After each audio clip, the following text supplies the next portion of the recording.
Greetings, everyone. This is Chris Volcano from Abominator and Starfallen, and I'll see you at the Tampa Morgue.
What's up? This is Tony, and you're listening to the Tampa Morgue Season 3, Episode 115. And as always, from his studio deep in the bowels of Tampa Bay, Florida, Mr. Ed Webb. What is up, Webb? Mr. Anderson, what's going on, brother? Episode 115, the morgue machine keeps on rolling. How are you doing, man? Good. Doing good, man. Just amazed that we're at 115. It's just continually amazes me how many times we're going to keep doing this, and it just keeps adding up, man. And it's awesome, dude. I mean, honestly, at the end of the day. Yeah, I mean, and the traffic we've had, the listeners, we can't thank everybody enough. The support from, everybody, we appreciate you more than you know. And it's been keeping us busy. Like you said, Ed, when we first started doing this, we had no idea what we were doing really, and it's grown into this. And we always got shit going on. And you have, which we can't even announce what you have going on, but Ed has a lot of shit going on this week too, outside of Yeah, it's gonna be a very busy week. Very busy week. Yeah, so we opened up the show with Abominator, the Templar's Curse from the Fire Brethren record that came out October 31st, 2025 on Hell's Headbangers. And we are going to be joined tonight by Chris Volcano. He was supposed to be on before the record. And yeah, we had, we tried to get him on a few times and he made it work. He jumped through some hoops for us. So we really appreciate that. Chris played with Destroyer 666. He played with Cemetery Urn, Denouncement, Pyre, Starfallen, some other bands that we're going to talk about tonight.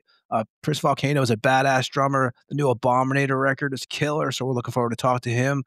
And, people have been messaging me like, hey, when's Volcano coming on? Because we announced it, I think, like a month and a half ago. But you have no idea. You have zero idea. And I get it because a lot of people are old school. They don't believe in social media and computers and all that shit. Better off, aren't they? I would say we're all better off if we could go reverse engineer that shit, because I think that's what ruined society, unfortunately. Too many brave people who haven't been punched in the mouth enough on social media. So yeah, they found a way to poison our minds. I'm at the other day, I'm walking through the mall and I'm looking and everybody's on their fucking cell phone. It's like a movie. It's like a zombie movie. Everybody's faces are implanted in them. So I actually respect the people who are not so tech savvy. And I really appreciate Chris Volcano taking the steps to get on this show. This is the first audio interview he's ever done. And this guy's been around for a long time, put out a lot of records. And he made it work. Again, this is the first time he's done one of these. So I hope everybody enjoys it. It's going to be a killer episode, but we're going to get to Chris in about 20 minutes. And Ed, we have, we got some mail. We try to plug in an email every once in a while and stuff. And I have a mail I say we start the show out with tonight. What do you think? Do it. Okay, this is from Mike from New Orleans. Okay, so it starts out. This is a couple questions in this. New Orleans. Oh, yeah, NOLA, whatever you want to call it, right? New Orleans. Yeah, so we're going to start out with an email tonight. And it says, like I said, there's a few different questions in this email. So I'm going to kind of break it down a little bit. So greetings, Tony and Ed. I like how he uses my name first, actually. I do appreciate that. You're the god, dude. I'm just a filler. First off, great Nasty Ronnie interview. Holy shit, I still can't believe I listened to 4 hours straight without a break. Yeah, that's awesome, man. I mean, I definitely appreciate that too. The Slayer and Billy Milano stories were classic. I have been digging through back episodes daily and let me see, and have to thank you guys for the amazing material. I did have a few questions. Okay, so we're going to answer those, Ed. So he did put a couple questions down, so I'm going to roll through the questions at first. The first one is actually for me. First, Tony, how the fuck did you wind up in Lithuania? Basically, me and Ed play in a band for many years, and one day a girl started buying t-shirts from the band, and we became friends. This is many years ago. Now we have 2 kids together. She was a mail order bride. Yeah, exactly. They shipped her over, but yes, Ed gave me all the info because Ed's went through it, but they're not brides, but the opposite. But I remember seeing the t-shirt. She still has the t-shirt too. The pictures with the t-shirt when you told me about her, and I was like, holy shit, man, that's a different type of story. You know what I mean? Yeah, it's a great story, man. It's a very rare story. I have the wedding pictures that I took on the fucking beach. Yeah, Ed was at my wedding and everything. But yeah, met her. She was buying band merch from us, became really good friends. Now we have 2 daughters together, a 4-year-old and a 6-year-old. And basically, I still spend time in Tampa. I have a place there. And we decided to basically live in Lithuania for the majority of the time because our kids are in school. And obviously, the States are a little crazy right now. And she's wildly more successful than you. Yes. Yeah, totally. My wife is a child surgeon, so I'm a bozo. So obviously, it made sense for me she's more she's more successful than all of us. Yeah, she's awesome, man. She's a child surgeon, and nicest person in the world. My wife loves her. We went out to dinner with them when you were here last year, and my wife still talks about her. Like, she's great. I mean, she's 10 years younger too. So she's keeps I'm getting a little old, so she keeps the house flowing pretty good. And for me, I work from a computer, so I can live wherever. So it just made sense. She has a much more important job than me. So that's how I wound up in Lithuania. That's good for my kids. So that's how I wound up in Lithuania. And it's cold as fuck now. So that's the only downfall, but you get used to it after a bunch of years. So, and then also, I've also checked out Tony's band, which Ed actually plays in this band too on the latest releases. Doomsala, The Gift of Eternal Sleep. What is the current status of the band? Really no current status of the band, I don't believe. We put out the album last year. Great lineup. Derek Roddy on drums, Jim Ross, also Mike Pagioni on playing bass on some of it. But yeah, there really is no updates on Doomsala. It's kind of right now, it's dead in the water. Limbo. Yeah. Who knows what'll happen? But Jim Ross has band tour going on. There's a lot of other things going on right now. So, but do appreciate you checking that out. I think it's a good album. So much respect. And then Ed, the next question is for you. Ed, looking forward to the new Monstrosity record, and I'm hoping you hit New Orleans in support of the record. But I wanted to ask, what are your thoughts on merch fees being charged to the bands? I have worked in venues for years and think it's bullshit. I wanted your opinion. Yeah, I'm looking forward to the new Monstrosity too. Haven't heard it yet. Hope it's good. But yeah, as far as merch fees, we haven't toured America. And when I did tour America with Massacre back in 2014, fees weren't really an issue back then. So I haven't toured America recently, so I can't talk to what they charge. I heard it's ridiculous. In Europe, when we tour, we generally tour with a company that Monstrosity's used for many years. So I think it's inclusive in the package of how they work it out with whatever the fees are. Because all the bands are on the same tour bus, are all on the same bill.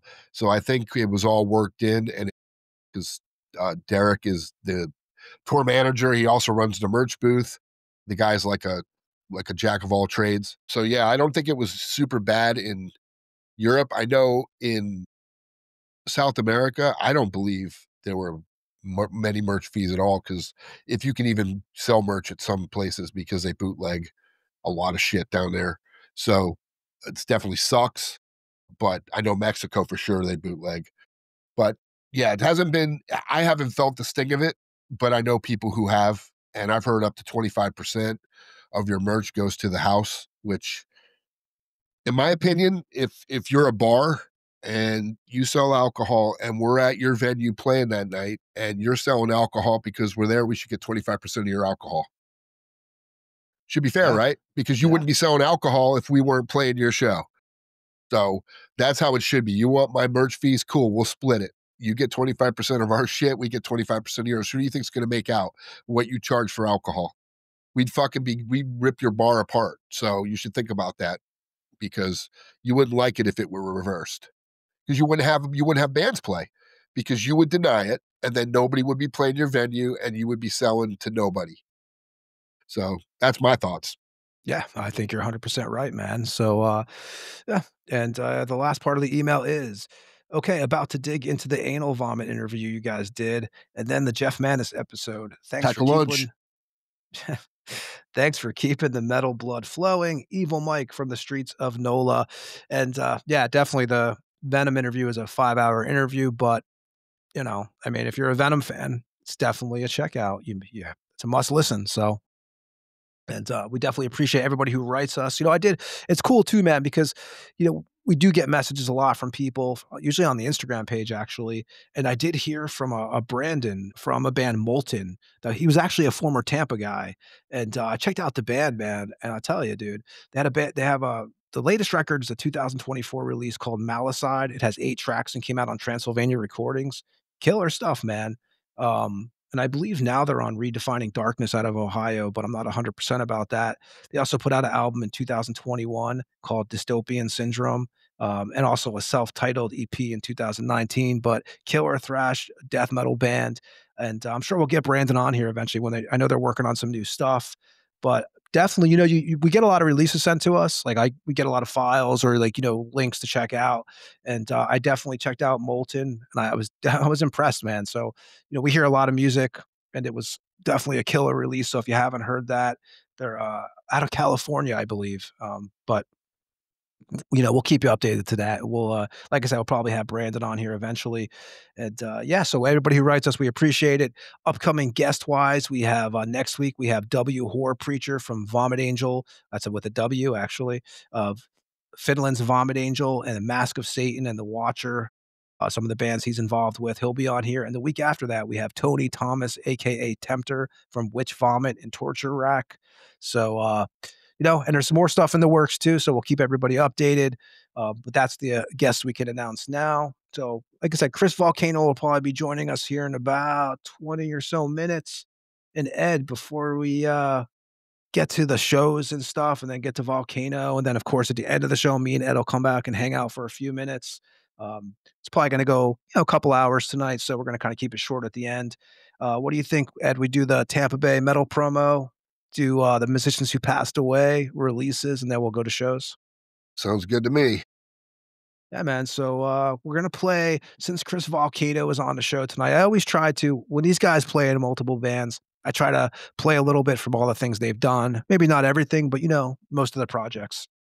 So before we get to the Death Metal Dave Tampa Bay Museum of Metal promo, I'm going to play Starfallen, and is the name of the band. It's a Chris Volcano project from the Majesty Forlorn EP that had 4 songs on it. Also with Chris on this band is former Destructor bassist Brad Ullis. Brad also plays guitar in Veil of Anguish and Malachar. So we're going to play that, and then we're going to get to the Death Metal Dave promo. What do you think, Webb? In your face. And again, this is Starfallen with Adorned and Thorns from the Majesty Forlorn EP. And we'll be back with releases, musicians who passed away, and shows. We'll be back on the Tampa Morgue after this track from Starfallen.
What's up, Tampa Morgue listeners? This is Death Metal Dave from the Tampa Bay Museum of Metal. And I'd like to ask you to join us on February the 7th at Magnanimous Brewery, Seminole Heights, where we're going to have a killer display of Florida metal history. Backdrops, guitars, drums, clothing, you name it, we're going to have it. And it's pretty freaking cool, man. Come out and support the metal and drink our Tampa Bay Museum of Metal beer. And always listen to the Tampa Morgue with Tony and Ed. Bitches. Death Metal Dave. In your face. And that was Dave Allison, a.k.a. Death Metal Dave from the Tampa Bay Museum of Metal. And for more information, visit www.tampabaymuseumofmetal.com. There you will find all the Tampa Bay and Florida metal history that dates back to 1982 and takes you to the current day. And if you're in the Tampa area in February, we definitely recommend you checking it out. Me and Ed will be hanging out, and it should be a great time. Before that, we played Starfallen. We'll be joined by Chris Volcano from the band here in about 20 minutes. Now we're going to do a little promo for our own show. And if you're a new listener, we appreciate you checking out the Tampa Morgue. For the most updated info, check out the Instagram page. We also have a Facebook page, but Facebook kind of sucks, but we do try to post there and keep everybody up to date. You can email us at thetampamorgue@gmail.com. And you can find all the old interviews, all the past episodes on anywhere you listen to podcasts, and it's free. And last week we had Nasty Ronnie on from Nasty Savage. That was a 4-hour episode, and it dug deep into the Tampa Bay metal history. We also had Vincent Crowley on recently from Asheron, the Vincent Crowley band. That was actually his second appearance on the show. We had Anti, a.k.a. Necroterror, from Cadaveric Incubator, Torso Fuck, Slugother, and Satanic Warmaster on recently. We had guitarist Sadistic Fornicator and bassist The One from Necromaniac out of the UK. Alex, a.k.a. The One, also in the band Macabre Omen, which is a killer band. Ed Miller of Negative Plane we had on. We had Magnus on of Norway's Aberration. He was also in Condor, Hecatomb, and Mayans Hill. We had Simo, a.k.a. Black Venom of Finland's Flame. He was also in Urn and Adorned. Speaking of Urn, we had Yarno from Urn on. He's also in Graves, and he was also in Barathrum at one time. We had Chris Reiford of Autopsy, Eat My Fuck, Abscess, X-Death, and also Violation Wound on the show. Another great episode. We had the guys from Morbid Saint on. We had Sergeant Salston from Deathhammer on the show. We had Infernal and Odin of Disaster on recently. We had Daniel Avenger from Nocturnal, Angel of Damnation, and Black Priest of Satan on. We also had Gene from Angel Corpse and Perdition Temple on here. Henry from God Dethroned. We had the guys from Columbia's Witch Trap on here. Tony Dolan of Venom and Venom Inc. John Walker of Cancer. We had Jeff Manis of Venom on here for 5 hours, gave us a complete Venom history lesson. We had Ritual Butcher of Arkgoat on here. We had King Fally of October 31 and Deceased. Eric from Goat Seaman out of Peru. We had Terry Butler of Obituary, Death, Massacre, Inhuman Condition, and Denial Fiend on the show. Another episode, if you're a Tampa Bay history fan, definitely recommend checking that out. We had the guys from Luciferian Rights out of Mexico. We had Nige Rocket on from Onslaught. Paul Speckman from Master. Pat from Hell, which was actually our first interview ever on the show. Alan Howarth, who did the music for Halloween, Star Trek, Gremlins. We had him on here. We had Rob from Lucifericon and Destroyer 666, Martin Missy from Protector. We had Louisma from Hemorrhage and Depopulation Department on the show. Lord Sabothan from Morbid Saint, Slaughter Messiah, and Enthroned. Speaking of Slaughter Messiah, we had John Berry on the show, the drummer. We had Harry Quokinen on from Hooded Menace and Hail Conjurer. We had Morgul out of Finland on here. Dawn of the Dead from Nunslaughter. Alessio from Violenter, Hobbs Angel of Death. Adam from Cardiac Arrest. We had Revik from Mordant Red. He's been on the show a few times. He's a friend of the show. We had Snowy Shaw from King Diamond and Merciful Fate. We had the actor David Howard Thornton, who played Art the Clown in all the Terrifier films. He was on here hanging out. Udo from Accept. Carl Kennedy from The Rods. Kyle Thomas from X-Hoarder, Floodgate, and Trouble. We had Heimland out of Norway on here. Knife out of Norway. These are just some of the shows you can catch. But if you go back, you can find all the old interviews, and we appreciate you checking them out. They're history lessons. We don't do video. We are not influencers at all. We kind of try to do basically a documentary-style podcast here. We don't even like to call it a podcast, but these days that's what it is. But we kind of do it in the vein of the old heavy metal radio that we all grew up on. You know, us, for me and Ed, we grew up in New Jersey. We grew up listening to like WSOU and Seton Hall and stuff. So anybody who knows that kind of format, that's what we're trying to do here. But we appreciate you checking out the show. And what we're going to do now is we're going to do something that we do every episode. We're going to mention the musicians who passed away. We like to pay respect to them. So then we're going to go to releases, and then we're going to go to shows, and then we're going to get our guest on, Mr. Chris Volcano. This is episode 115 tonight. So like I said, you can go back and hear 114 prior episodes. In-depth interviews. That's what we do here. And now to the musicians who passed away. We're going to start out with Alexander Novik, a.k.a. Vexus. He played in the bands Nephilim and Poser Castration. He's a U.S.-born guitarist. He passed away at the age of 39 from cancer. Ray Gallica, a Canadian-born bass player. He also passed away of cancer. He played with Out of Spite and Battle Scarred. And last, we're going to mention Roland Zihar, a German bassist who passed away at the age of 48. He played in Aeon Black, Buried Dreams, Confusion, Diabolus Dust, Mental Disorder, and Wanted Inc. And now we're going to mention releases. After that, we'll mention shows, and then we'll get to our guest. First, I'm going to start out with Zero Tolerance, a Canadian thrash metal band. The name of this release is A Test of Strength. It's coming out of Witch's Brew out of Germany. Zero Tolerance formed in 2022. Their first release was a demo in 23. Also released an EP in 2024 titled Tender is the Flesh. A Test of Strength has 8 tracks and will be available November 18th. And next, I'm going to mention Natus, which is Satan spelled backwards, so hopefully I'm pronouncing this right. It's a Norwegian black metal band. The name of the release is Mara on Dusk Tone Records out of Italy. Band formed in 2011. First release was a demo in 2014 titled Abysmal Summoning. They did put out a full length in 2018. This new one has 8 tracks and will be available November 18th. And next, Morbicon. Lost Within the Astral Crypts is the name of this one, and it's coming out of Tank Crimes. It's a Virginia black thrash metal band. Morbicon formed in 2020. First release outside of a single they put out in 2022 was their debut full length in 2022 titled Of Mournful Twilight. The band also put out a live album in 2024. Lost Within the Astral Crypts will be the band's second full length. Band features members past and present of WADA, Lord Gore, Iron Reagan, Decomposter, Cannabis Corpse, and DK Crawler. And this one will be available on Tank Crimes Records on November 21st.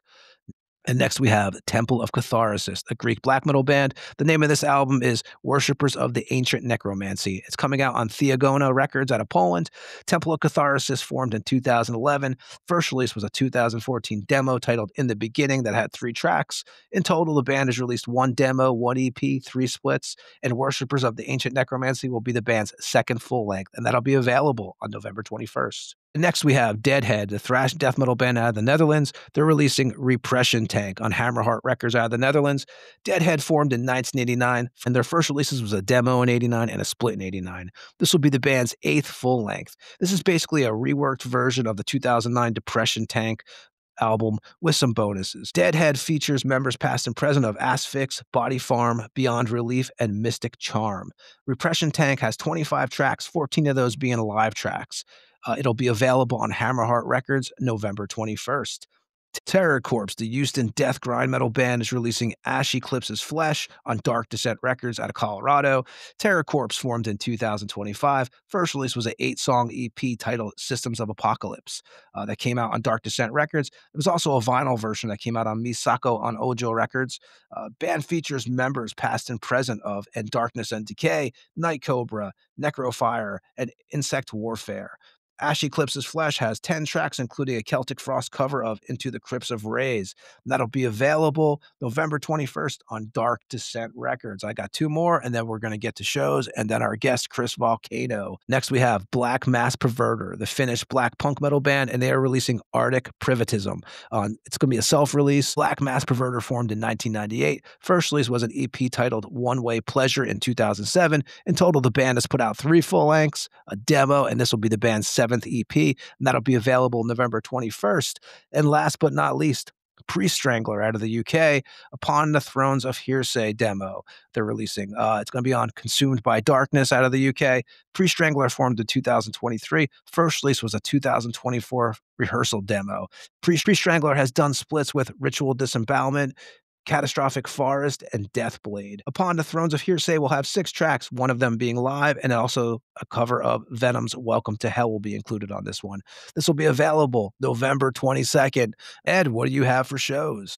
Alrighty, for shows, what I got is on November 18th at the Orpheum, Death to All, the Symbolic Healing Tour, 35 years of spiritual healing and symbolic 30 years.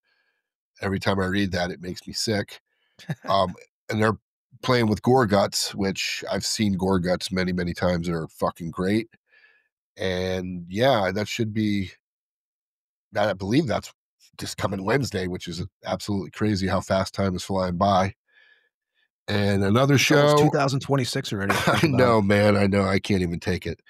And then Sangui Shugabog. Say that 4 times. Shangui Shugabog is playing at the Orpheum with Despised Icon, Defeated Sanity, and Corpse Pile, which I'm glad I remembered that because no offense, guys, your thing looks like a pile of sticks. Definitely going to be a decent show. I believe From what I understand, the guys in Defeated Sanity have offered us guys in Monstrosity to come out to the show. So there's a good chance you'll see 4 guys from Monstrosity at that show. And that is the 21st at the Orpheum. So should be a good time. It's a Friday, so that's a plus. Yeah, always a plus, right? And is that all? That's what you have. That's right, all. for That's shows? what I got. Okay, I think you got the same shows, the other shows. Yeah. You know, I have November 25th, Cattle's Decapitation, Aborted and Frozen Soul, and Tribal Glaze at the Orpheum. That same package will also be November 26th in Fort Lauderdale at Revolution Live. And the only other shows I have are kind of a little bit out, but I'm going to announce them because we always like to be supportive of Obituary. Florida Swamp Tour with Intoxicated, Castrator, and Cold Steel. It's going to be December 5th at Club LA in Destin, and then December 6th at Albatross in Jacksonville, December 7th at the Conduit in Orlando, December 12th at Gramps in Miami, and then December 13th and 14th at the Brass Mug in Tampa Bay, Florida, which is 1450 Skipper Road. And then I have that, and then I'm going to announce one more because my buddy Ed sent me this show. And let me see here. Let me just pull this up here, if I can find it. I know it's Hexea, Perdition Temple, Friday, February 6th at the Vinyl Music Hall in Pensacola, Florida. That's $25 at the door, all ages. There's going to be more bands to be announced, but I think that's all I have for shows, Ed. Yeah, that's all I had. So yeah, man, let's get to our guest, and me and Ed will come back at the end and hang out for a few minutes, unless you have anything else, Webb. I do not. Let's get to the infamous Volcano that we have roped on finally. Chris Volcano. So, and first I'm going to play another one of his projects before he comes on. I'm going to play Cemetery Urn. I'm going to play Damnation is in the Blood from the Suffer the Fallen record that came out October 27th, 2023 on Hell's Headbangers. And they were going to be joined by Chris Volcano to talk about, Destroyer 666, Cemetery Urn, Denouncement Pyre, Starfallen, and more. So this is Cemetery Urn with Damnation is in the Blood, and we'll be back with Volcano after this track on the Tampa Morgue.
And that was Cemetery Urn with Damnation is in the Blood. And we are joined by the one and only Chris Volcano. What is up, dude? Yeah, I'm all right. Just sitting at home. It's a Sunday afternoon, so doing all right. Yeah, man, we've been trying to, a lot of people have been asking about you. We finally got you on, and you said it's Sunday afternoon there. Here I'm obviously a little bit time difference, but you guys are also like ending spring right now. Yeah, outside it's pretty sunny. Like it's getting warmer, although that also in Melbourne that also causes fluctuations in the weather, and I often get a lot of rain in November or whatnot, and there's always rough weather going down the eastern seaboard at this time of year for some strange reason. What is it? September through November is spring there, and then December through February is summer. Yeah, although they've got different set of seasons down here. Like you've got summer, which goes from like December to March, and then you've got autumn, which is only like April, May, and then June, July is full blown winter, and then in August it starts this thing called sprinter, which is a cross between spring and winter, and then in October, November you have what's called sprummer, which is a cross between spring and summer. So because like that's just how the seasons warm up, I was reading, you got about 40 Celsius and stuff at times. Yeah, there have been some really hot days. That there were times, when like on Black Saturday, an entire township on the outskirts of Melbourne sort of caught fire, and it was about 45 degrees or possibly even higher. Like I'd say it was higher, 45. Yeah. Is this the first podcast you've ever done? Because I've never heard an audio interview with you. No, yeah, this is the very first one I've ever done. So yeah, I'm a bit rusty, so bear with me. No problem, man. And we're going to talk about, your history and your projects and stuff. And without jumping too far ahead, you have been working on some Starfallen stuff, which I actually played some Starfallen earlier in the show. Yeah, I did that yesterday. Basically because of work commitments, not my own, but like my jamming buddy. He's he's just had to do lots of work, and like it's a normal type of job, but he's just had to do a lot of overtime because it's some kind of IT industry related job. But yeah, he had to he's just had to take a lot of time away from rehearsing, and unfortunately we've just I've just had to put the whole thing on hold until he's ready to continue it. Like, and we're only just dusting the cobwebs off now and getting it going again. The second demo is still available, but the first one sold out. But we're just working on an album and just hoping that, someone was going. We were hoping that someone would sign us, but like so far, promotion's been really hard with it because we had to go through COVID and everything like that. And like, if it wasn't, if it wasn't that related to that, then, people that weren't particularly interested. Yeah. So, I mean, the whole COVID thing fucked up everybody. It's, we talk about it on this show all the time. How was the restrictions in Australia? Pretty rough. Yeah, particularly in this city. This is Melbourne. This is like, and we have one of the most draconic governments you could possibly imagine in this country. They're very left leaning, almost to the point of being smug about it. That was never really, I never really worried about that. It's just that some people went so far left, everything right of them just seemed right wing. That's all right.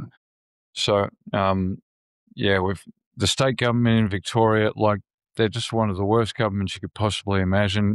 Very socialist, sort of inclined, but sort of not outwardly such, but like you can definitely tell they've got some of that there.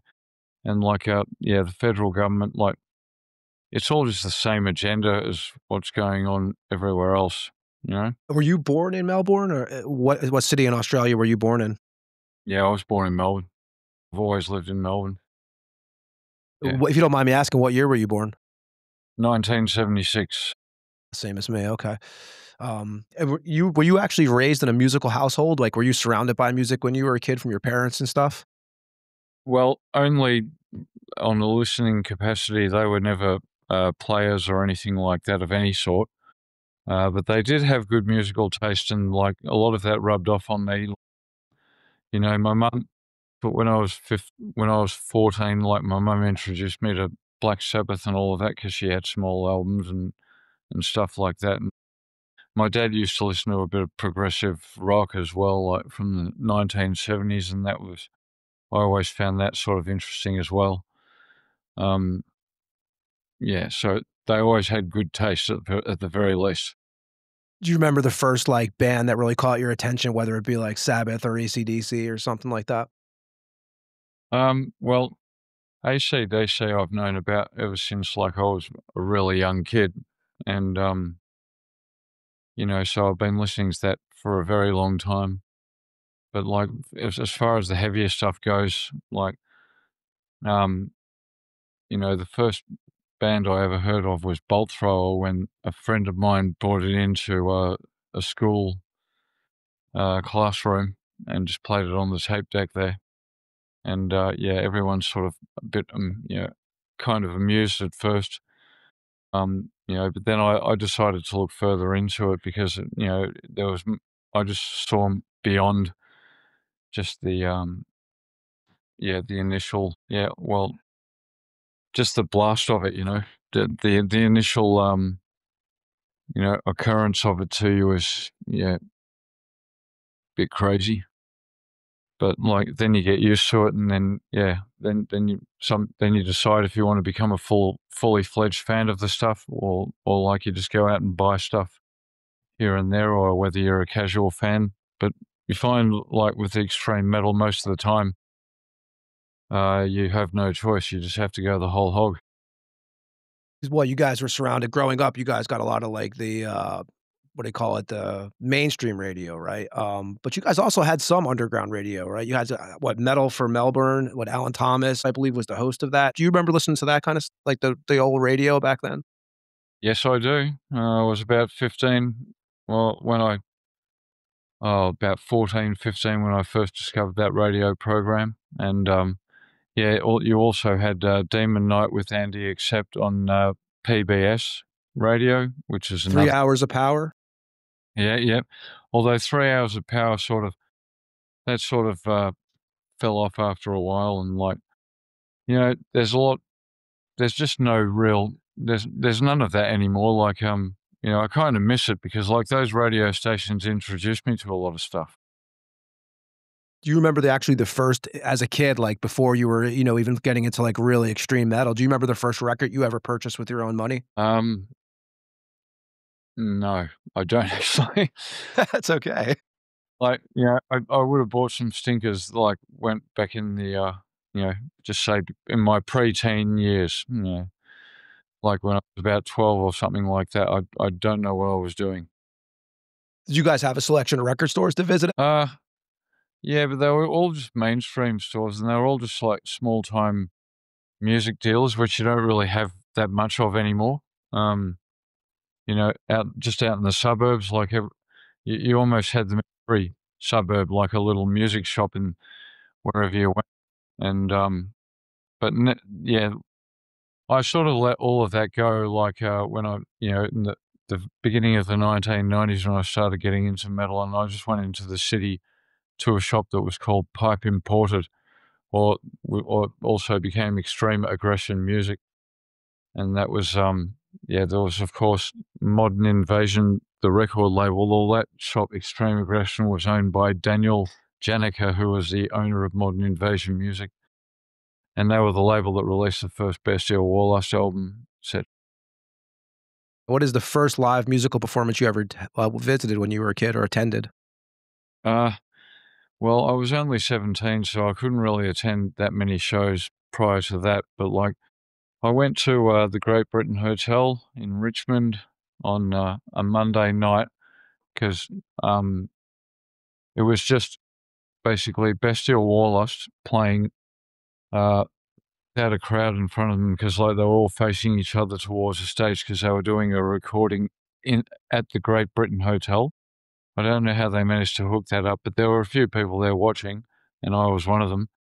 And at the time, I was in a band called Vulgar, which is a pre-version of the band Vomitor. So Rob Curry just invited me along to that. Yeah, And that's like what, 1991 period? Actually, that was 1993. I was only 17 at the time. Like I wasn't allowed to attend any gigs. I mean, I wanted to, but like they just wouldn't let me in. All these gigs are 18 plus. Actually, that's the first local one I attended, but the first actual one was Morbid Angel in 1992 in Melbourne. Like when they played an underage show and an over 18 show, and the underage show is the one I went to watch. Did you guys have like a decent selection of venues as a kid to visit, like in your teenage years? Yeah, we had a decent selection of venues back then. Not so much now, because a lot of venues have just shut down because of all manner of reasons. But then there's also, I heard recently that a legendary Melbourne venue, the Sarah Sands, is going to start doing metal again. Yeah, the Sarah Sands Hotel is going to start doing metal again. So with any luck, we'll have more shows going because of that. We actually played there in 1996 with Abominator. When do you first actually sit behind a drum kit? And is that the first instrument you attempted to play? Yes. Yeah, there was no question about it. That's all I wanted to do when, it occurred to me that I'd be good at it. So yeah, like I just started when I was about 9. Yeah, that was when I had my first percussion lesson. And what was your first kit? Well, my first kit personally was a CB 700 kit, some of which I still have, but I got a Pearl export after that. Yeah, the first one I owned was a CB 700 kit, and that was pretty rare. So that was a pretty rare find at the time. I bought that when I was 15. At 15, you mentioned, that's when you started to experiment with more extreme drumming, right? Well, actually, it was when I started to become, well, I just tested myself out to see if I could actually do it. Like, that's all I was doing at 15. But then, like, when I was 16, I started doing, faster stuff. And then when I was 17, I started doing faster stuff again. And that's when I hooked up with Rob Curry, or Death Dealer from Vomitor. Like, that was when he was living in Melbourne briefly in 1993. He started Vulgar with me. And, we were only around for about 6 months. Where did you meet Rob at? Oh, I actually, it was Damon. I was speaking to Damon Bloodstorm on the phone. And, I was only 17. He was like this really aloof type rock star, and Bestial Wallace and everything. And he was like, oh yeah, you into black metal and can you play fast? And I was like, yeah. Oh, I know this guy. And so I rang this number. It was Rob Curry. And on the Saturday night, I received a visit from Keith and Rob at my house, like when I still lived with my mum and all of that. Yeah, so that's Keith from Destroyer 666. Is that the first time you met Keith also? Yeah, first time I met both of them, and they just came around and like they had a look at me play the drums, and they said, "Well, yeah, we'll give you a go," because like I wasn't the best drummer back then, but I was still doing some relatively quick stuff. Especially like one of my biggest influences was Blasphemy, even before they came along. So I was practicing a lot of that sort of stuff at the time, Sarcophago as well, and Pyre. But like I was still listening to a whole lot of other stuff at the time. I really didn't know exactly what I wanted to do back then. But when I did that sort of guided me in that direction. Yeah, I had read an interview with you once that you had said speed is more important than the technical aspect to drumming. Well, in my case, it is, although I do appreciate the technical aspect of it. You know, and I've tried that. I've tried the fast stuff. I've tried technical stuff just on feeling alone. You know, so like once you listen to something enough times, it's, you know, possible to work out how it goes, and like you can just tap away until you get it right. You were talking about Vulgar at this point. Was that Rob's first band too? Because I know he would go on to Gospel of the Horns and then Vomiter. But was that his first band at the time also, Vulgar? No, but prior to that, he'd had a few other projects. Like he was in a band called, he was in one band called Crematophobia, and he was in another band called Mephistopheles. Yeah, that's right. That's all. You know, you're looking at some of the first examples of bands in the world that use those particular types of names. You know, you had a lot of that in Australia, like especially with Necrotomy. Like they were the first band who ever had that name. I actually caught up, like Possessed played here a couple of weeks ago. I actually caught up with 3 out of 4 of the members of Necrotomy, and they were hanging out with Paul from Disembowelment. I think they're in another band together, although I can't quite remember what it's called off the top of my head right now. Late 80s, early 90s, what is it? Like Sadistic Execution, Blood Duster, Damnatory, Hobbs Angel, The Death, and stuff like that. That's pretty much the bands that you guys are surrounded by. Yeah. Like, I mean, personally, I compartmentalized everything into the styles. Like, you know, you had this first wave of Australian death metal, I suppose you could call it.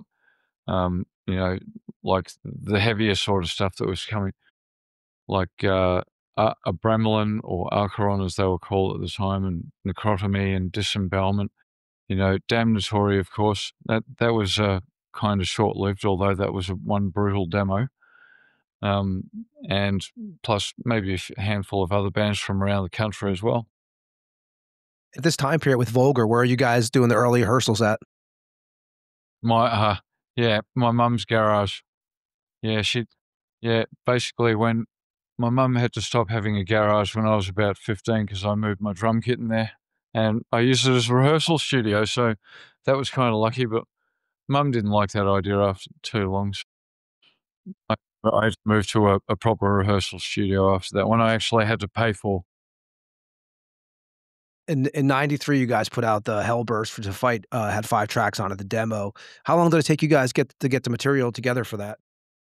We were practicing for a good few months, but it was kind of sporadic, and he would, you know, sometimes go off for a couple of weeks doing whatever, and I would just be waiting on him to get back to me about when our next rehearsal would be. But we actually managed to get it together to the point where I think it was Keith who organised this. Well, it was kind of this junkie who had, you know, some recording equipment to a studio, like a rehearsal studio where we recorded that demo. Like it was a very, very rough affair. Like there was no real production in it. Like there could have been, and I was kind of disappointed that there wasn't. But it was just it was really good, but it was sort of primitive, and like it kind of, for me, it was very useful. It set the scene for what I would be doing in the future after that. Was it actually recorded at the rehearsal space in your garage? No, that was recorded in a rehearsal studio in Richmond, very possibly somewhere like could even have been the Bakehouse. I'm not too sure, but like, no, I don't think so. Could even be a studio that's no longer around. There were a few of them in Richmond, in the Richmond area, but like, yeah, we were in this other one, but they raised the rent by 90%, if you would believe. And yeah, the owner just said, look, I can't do this anymore. You're going to have to move your drums out of storage, which I wasn't paying for. All I was doing was paying for the regular rooms every week. And like, that was back in 2017. So yeah, that was bitterly disappointing that I lost that. And yeah, so I've been sort of, well, couch hopping, if you want to call it that sense. with my equipment. Yeah. That's an analogy that, maybe not the most accurate one, but yeah, that's all I can come up with right now. And are you guys doing, like, with Vulgar, are you guys doing any shows, and what's the reason that you and Rob decided to end the band? Well, he just wanted to move away from Melbourne at the time. He had something else. He had a place lined up in Brisbane, and also a spot in a band called Gospel of the Horns. And they recorded a demo. He went up there, but Keith was still my mate at the time. Like, I was really, disappointed. Like, I was only 17, and the band, I didn't start the band or anything, but it did teach me a lot how to start a band. But it had ended, and Keith sort of hung around. He was my mate, and he invited me around one day and said, "Oh yeah, I'm starting up this new project, and I'm going to call it this," And I said, "Yeah, fine." So I started jamming with Keith for the Destroyer 666 demo after that. What was your first impressions of Keith or KK? Well, I thought he was really cool. I mean, he knew his stuff. He knew more than I did at the time. He was like 22, I was 17. But other impressions of him would start to form later as I got to know him a bit better. Is it pre-Destroyer 666, or is he, when you guys first start jamming together, does he already know that it's going to be called Destroyer 666? Yeah, he already knew it because he got the name from his Ibanez guitar. He looked at it and said Ibanez-Destroyer, and it's like, I can't think of anything else, so I'm just going to have to, and the strange thing about it is, like, I'd come up with the name like a few days before that for the band which would eventually be called Abominator, and it was very similar to that which he came up with. So he just decided to tell me something maybe not entirely true, and me, of course, being young and naive, I sort of went along with it. But yeah, I won't talk about that situation too much. I don't really care because everything sort of worked out anyway. But like, he certainly has his way of he certainly has strange ways of dealing with people. That's all I'm going to tell you. And are you guys jamming in your garage also at this time, you and KK? Yeah, we were doing that too.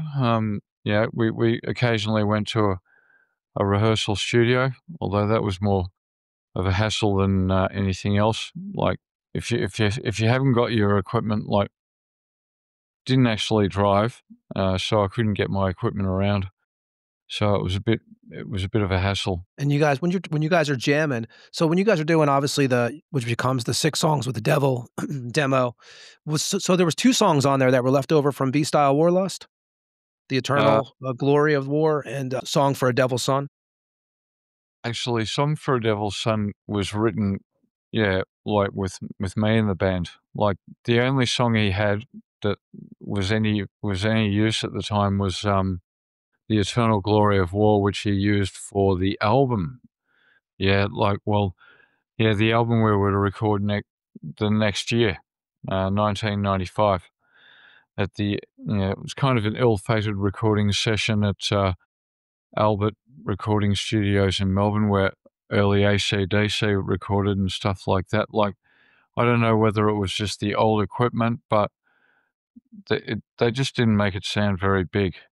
And part of the reason for that was Keith was very dry and uninspired at the time, but maybe and I was a little young and a little bit wet behind the ears, so I couldn't be, I wasn't really the best at being in a band, or like, because I was also doing Abominator at the time. Had I not been doing that, I may have been 100% into Destroyer 666, but I was sort of doing it, on top of that. When you guys are recording 6 songs with the Devil, is it true that KK was ill during the recordings? I can't remember that. If he was ill in any capacity, like if you just say he got a cold or something like that, I sort of repressed a lot of the memory of that time, so I can't quite, can't quite recall what it was he was going through.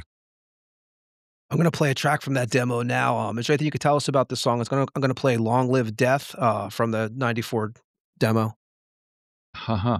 Yeah, that's, one of the faster tracks off the demo. Also, yeah, like, that was sort of, probably the most bestial track on that demo, but, like, my interpretation of it was, interesting to say the least. One thing about that I will state is it was a very early example of quarter note triplets in a blast beat. Like I can't recall too many people doing it before that. So that material on that demo, did you guys both write those tracks together, or were they some of that pre-written before you had gotten together with KK? Besides, obviously, we talked about the Eternal Glory of War. Well, I think he was, he was the one who came up with the ideas, but I sort of more or less, I was there for not just to play the drums, but for inspiration. I mean, I do think that he was inspired by me just from my youthful energy at the time. And that sort of, drove him on a bit, and that's what it kind of made him want to do that on the side, along with Bestial Warlust. Eventually he would tire of Bestial Warlust and leave the band altogether, and I didn't see that coming. Because 94, I think it was, he left? Yeah, that's something I certainly wouldn't have done. I would have kept doing both, but like, as you can see, I've got multiple metal enterprises going on here. Yeah, we're going to talk about all that. Mm. And, before I play this track, I do want to ask you too, there's a photo that goes along with that album, though. Whose car is that in the photo? Do you remember anything about that photo shoot? Yeah, there was a guy who lived down the road from me, and we used to walk past his house, on the way to the shop. And, he had this car out the front. Keith said, "That's a really bloody good car. I want to go up," I think, that's all he had. Just, we stood in front of the car, me and him, I'm lighting his cigarette, and I'm just this big black silhouette. So like, he asked the guy if he could do it. He didn't just rock up and have the photo taken and then dash off. He actually went up to the door and he said, "Oh, can I have a photo taken in front of that?" So that's what he did. We're going to play Long Live Death off of the 6 Songs with the Devil demo that came out in 1994, and we'll be back with Chris Volcano after this track. This is Destroyer 666.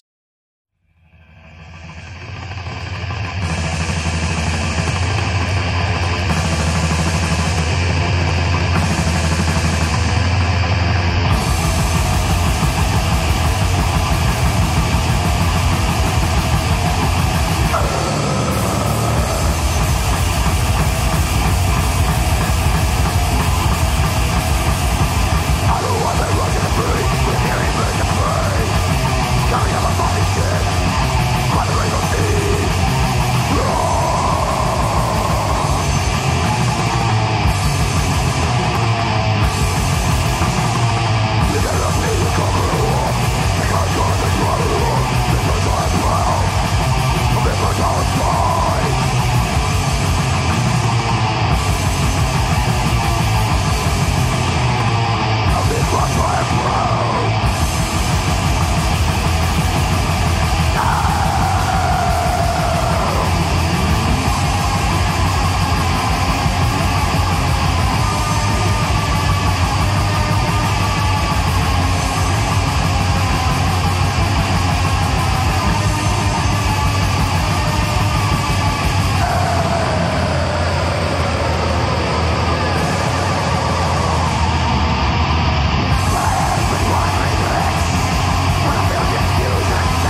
And that was Destroyer 666 with Long Live Death.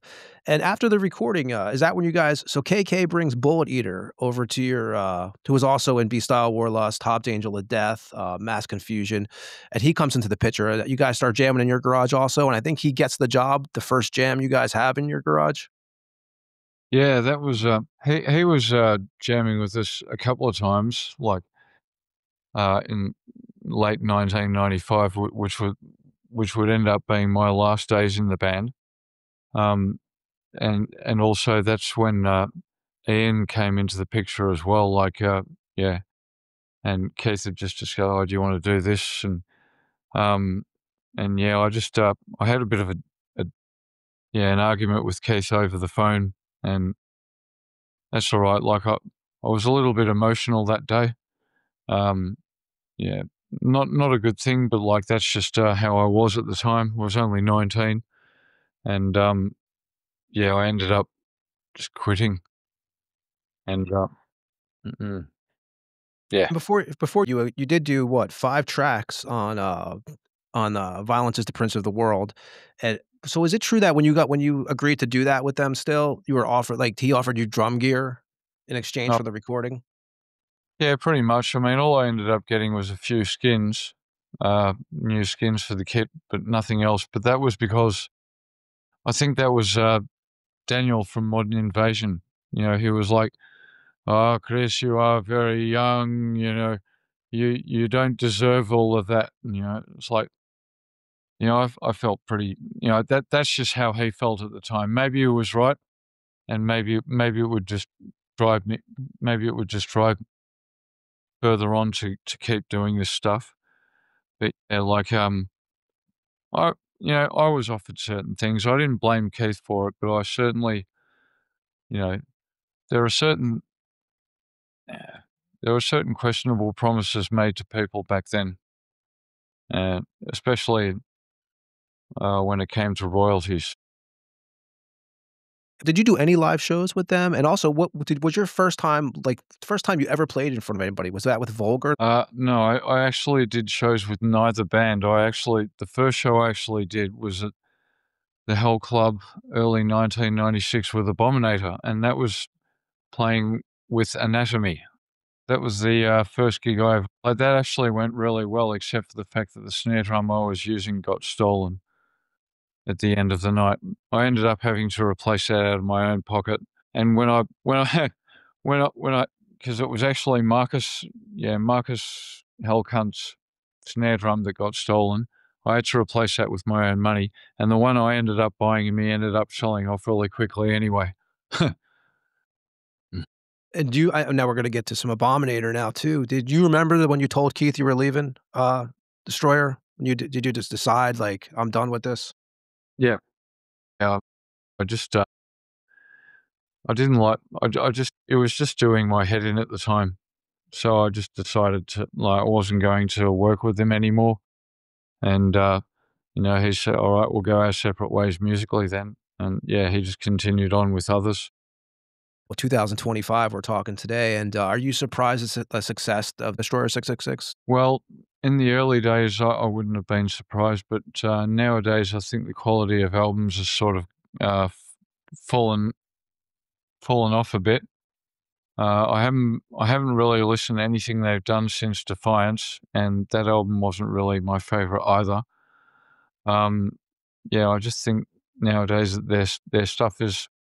It sounds like somebody who's running out of ideas, and yeah, I yeah, like that. No, that's all I got to say. I don't want to say too much about it. It's like, in case one of these people watches this and says, "Oh, you know, that Chris is, oh, he's just got a big mouth, that fella." You know. Well, in '94, you move on to what you're doing now, which we're gonna talk about tonight. For you also, '94 sees the formation of Abominator. How does the friendship start with you and Andrew Undertaker? Oh, this is a funny story. His family and my family actually lived next door to each other when I was like 3 years old in St Kilda, and yeah, like I met everyone in the family back then, and like the you know, we sort of stayed in touch over the years, and like through the family and stuff like that. And then I heard from them again in 1994, late 1994, when I was about to form the band, and I was told, yeah, Andrew Gillen is a metal guitarist, and I needed a guitarist at the time, so I took a chance and I went over to the place and I had a word to him about it and said, do you want to do this? And he said, all right, we'll give it a shot. Yeah, because the stuff he was doing at the time, you know, it was okay, but it wasn't the best. And then we just started working on Abominator along with that. And yeah, recorded the demo a few months later. When you early on Abominator, when you guys are first start jamming, was KK also jamming with you guys with some of the riffs? Well, what he did was he actually had a rehearsal, like with a tape deck in my garage where I was rehearsing at the time, and we actually recorded a couple of my early ideas for songs, and he just went, you got to get this down sometime, Chris, and show me the ideas. So I showed it to him, and like he put it on tape, and like that's what I ended up showing to Andrew for him to learn. When you and Andrew are sitting down and you're putting the Abominator together, what is the, like early on, like what's the goals you have for the band? I just want it to be, well, because I've been in Volga and all of that, and like the band had been, you know, the opportunity had been taken away from me. I wanted to get that back, and like it had been, the idea of what kind of band I wanted to be and had been instilled in me by that point. So I knew exactly what I wanted to do by that time. Yeah, that's when I was ready to properly do it. This time period, you know, obviously we talked about 15, you're starting to change your drumming and stuff. Are you playing drums every day since you were like, obviously like 9? Are you like, is this like, you know how some people pick up a guitar and every day they're playing for like 3 or 4 hours? Is this what you're doing at this age? Well, most days I would do it. Like right now I've been doing more practice on the drums because I've got this recording coming up next weekend with this new band, but I've just, you know, just blasting away. But yeah, like it's not something I did every day. I haven't done it every day of my life simply because I haven't been. There was times when my drum kit was in a rehearsal studio or whatnot, and I couldn't have access to it on that day or whatever. But you know, I've got an electric kit here at home, so that's it there. Nice, I see. Yeah. So like that's something I practice on.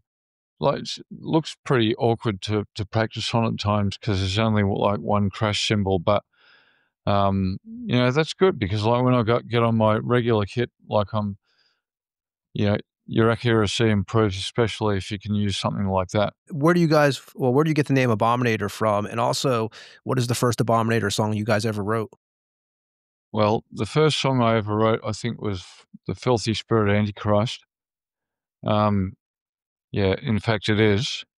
And the reason why I came up with the name is because at the time I was also heavily into the old Brazilian aesthetic. So I wanted something that sort of reflected that, you know, like Exterminator or, you know, Mutilator or something like that. And yeah, that's kind of what I came up with. And you guys, so you and Andrew, you go to the studio, you guys go into Equinox, aka Big Beat Studios in Melbourne. Mm-hmm. And at that time period, are you and Andrew getting together every day and jamming before leading up to this first release of the demo? The Yeah, 6-track demo? probably most days that we would do it, except maybe there would be the odd day where neither of us could do it. But yeah, like there were times when every spare moment I had, we would do it leading up to recordings. We didn't really have to go that hard at it every week, but yeah, leading up to recordings, we were just full blown practicing. And like, you know, of course I wasn't, you know, I was only 19 and I was still working out what kind of techniques to use and stuff like that. So after that demo, I'm glad I did that and got it out of the way because, you know, I improved quite a fair bit after that. you know, my improvement was drastic and noticeable. So, you know, that's when I started to think to myself, oh, you know, maybe I can do a little bit more of the technical type stuff along with the speed. When you go into that studio, Big Beat Studios, what do you remember about the recordings? And you also worked with a producer, John White Shadow Toth? That's him. Yeah, I'd say that I don't remember much. All I remember is it was like a house that was decked out to be an analog recording studio, which sounds really cool, doesn't it? Wish that Yeah. something like that around today, you know? And, you know, so you had the upstairs attic, which was the listening room. You had this processor in this other room, and then you had the actual room, which looked like a living room with a carpet and everything. And it was like, yeah, this place has been decked out, you know, so it was pretty cool. I must admit, like the way that studio was set up, and I wish I could see that again today, but like that's pretty rare. Who did the artwork for that cover for Barbarian War Worship? The Horned Uh, Demon Head. I think this fellow called Aziz from Malaysia, who I didn't hear from after he, I didn't hear back from him after that first time, and yeah, believe me, that's quite typical of Malaysian artists. There was the infamous Desmond Sia, who disappeared on me when he had this thing which we were going to use for an album, and he disappeared. We couldn't use it. And how many copies of that demo did you guys put out? That demo probably, let's see, we'd have been lucky to have pressed about 400 at the most. But I really can't remember. I think it was about 300, 400 or something like that. You know, and yeah, a lot of that was distributed around the country in various shops. And yeah, that was distributed by Modern Invasion, but it was the shops or the vendor's responsibility to send me or to send us a check after they'd sold everything, and not all the shops got back to us. That's right. Like that was, it was no real big deal. I mean, you know, it got around the country. There were people in every city that bought one. So like that was pretty cool. Like that was good to get the name out there locally. You know, obviously when I did it overseas, I had to work a little harder. Although we did get a little bit of attention in the following year through, yeah, Evil Omen Records. I can't remember the name of the guy who did that, this crazy French dude. Evil Omen Records, that's the one. They were interested in signing Abominator, but that never actually happened because we were, you know, we got a bit skeptical after a few weeks. How did it feel the first time you see, you know, it goes back to obviously Destroyer. Um, how do you feel when you actually see your name on a physical release, you know? Because I always have this conversation on this show, like now a lot of people just put out digital or this or that. And I always feel like, you know, you got to have the physical product because I grew up in that, you know, I'm the same age as you. I grew up in that world. For you, was it important to you to actually see your name on something that's a physical release, a tape or a vinyl? Oh, well, eventually it would be something that I needed to see. And yeah, I'm glad I'm as you are that yeah, I come from the age where yeah, you had to have a physical copy, and like you couldn't just check it out like on the internet willy nilly like people are nowadays. You had to really look for it. And to still be doing that and to have my name on a physical release or many physical releases is, yeah, it's quite something now. Something I always wanted to achieve, and now I have. And now, but I just don't want to stop. I can't stop. You know, I can't stop writing music. It's an ongoing process. I'm gonna play Hordes of Impurity in a second. But were you into any tape trading at all growing up? Yeah, but only for a limited time. Like only for a little while. Like I was you know, in contact with a few people here and there, not that many people. I mean, if you understand how full-on tape traders were back then, you had people who were in contact with hundreds of people trading all this music from all around the world, and I don't know how much sleep you would get at night doing that sort of thing. Not much, because, you know, I'm just so that's one thing about the modern age you could be glad of. It's easier to check out bands, like, you know, for the first time. But tape trading, you had all this list of bands, and you were just like, what do they all sound like? I want to know. And it's like, and then as a teenager, you get overzealous and you ask something, you give someone a huge list and you never hear back from them. Yeah, because you want to hear all this stuff, and I'm not doing this for the, you know, there's like too much effort, and that's why tape trading kind of died, because it was a very exhaustive hobby. Back to the post office 500 fucking times and stuff. Right. Oh man, that just boggles the mind thinking about it. Like it just shows you just how much work you had to put into it. Yeah, I remember those magazines, you know, you would get these zines and it would have, as we talk about on the show often, you find the addresses in the back and you wouldn't even know these people, but it's like, hey, if you're interested in blah, blah, blah, send this to here. And then you would just hope that you would get the tapes back. And it was, you know, I think that, I don't know, like now I look back on it and it's much more of a fond memory than some of the effort you had to go through to do that back then. Yeah. But, you know, I'm going to play Hordes of Impurity off the Barbarian War Worship demo from 95. Anthony, you could tell us about this track? Yeah, it's probably the next song I wrote after the first couple. It was just something short and simple, just some simple little idea I'd had, which I just put together. But like that was good that I did that, because like that sort of gave me an idea of how to structure the music, because like I really didn't have anyone to teach me this. I just had to wing it. But yeah, Hordes of Impurity, this track is brutal, you know, off the first demo, so check it out. This is Hordes of Impurity. We'll be back with Chris Volcano after this track on the Tampa Morgue.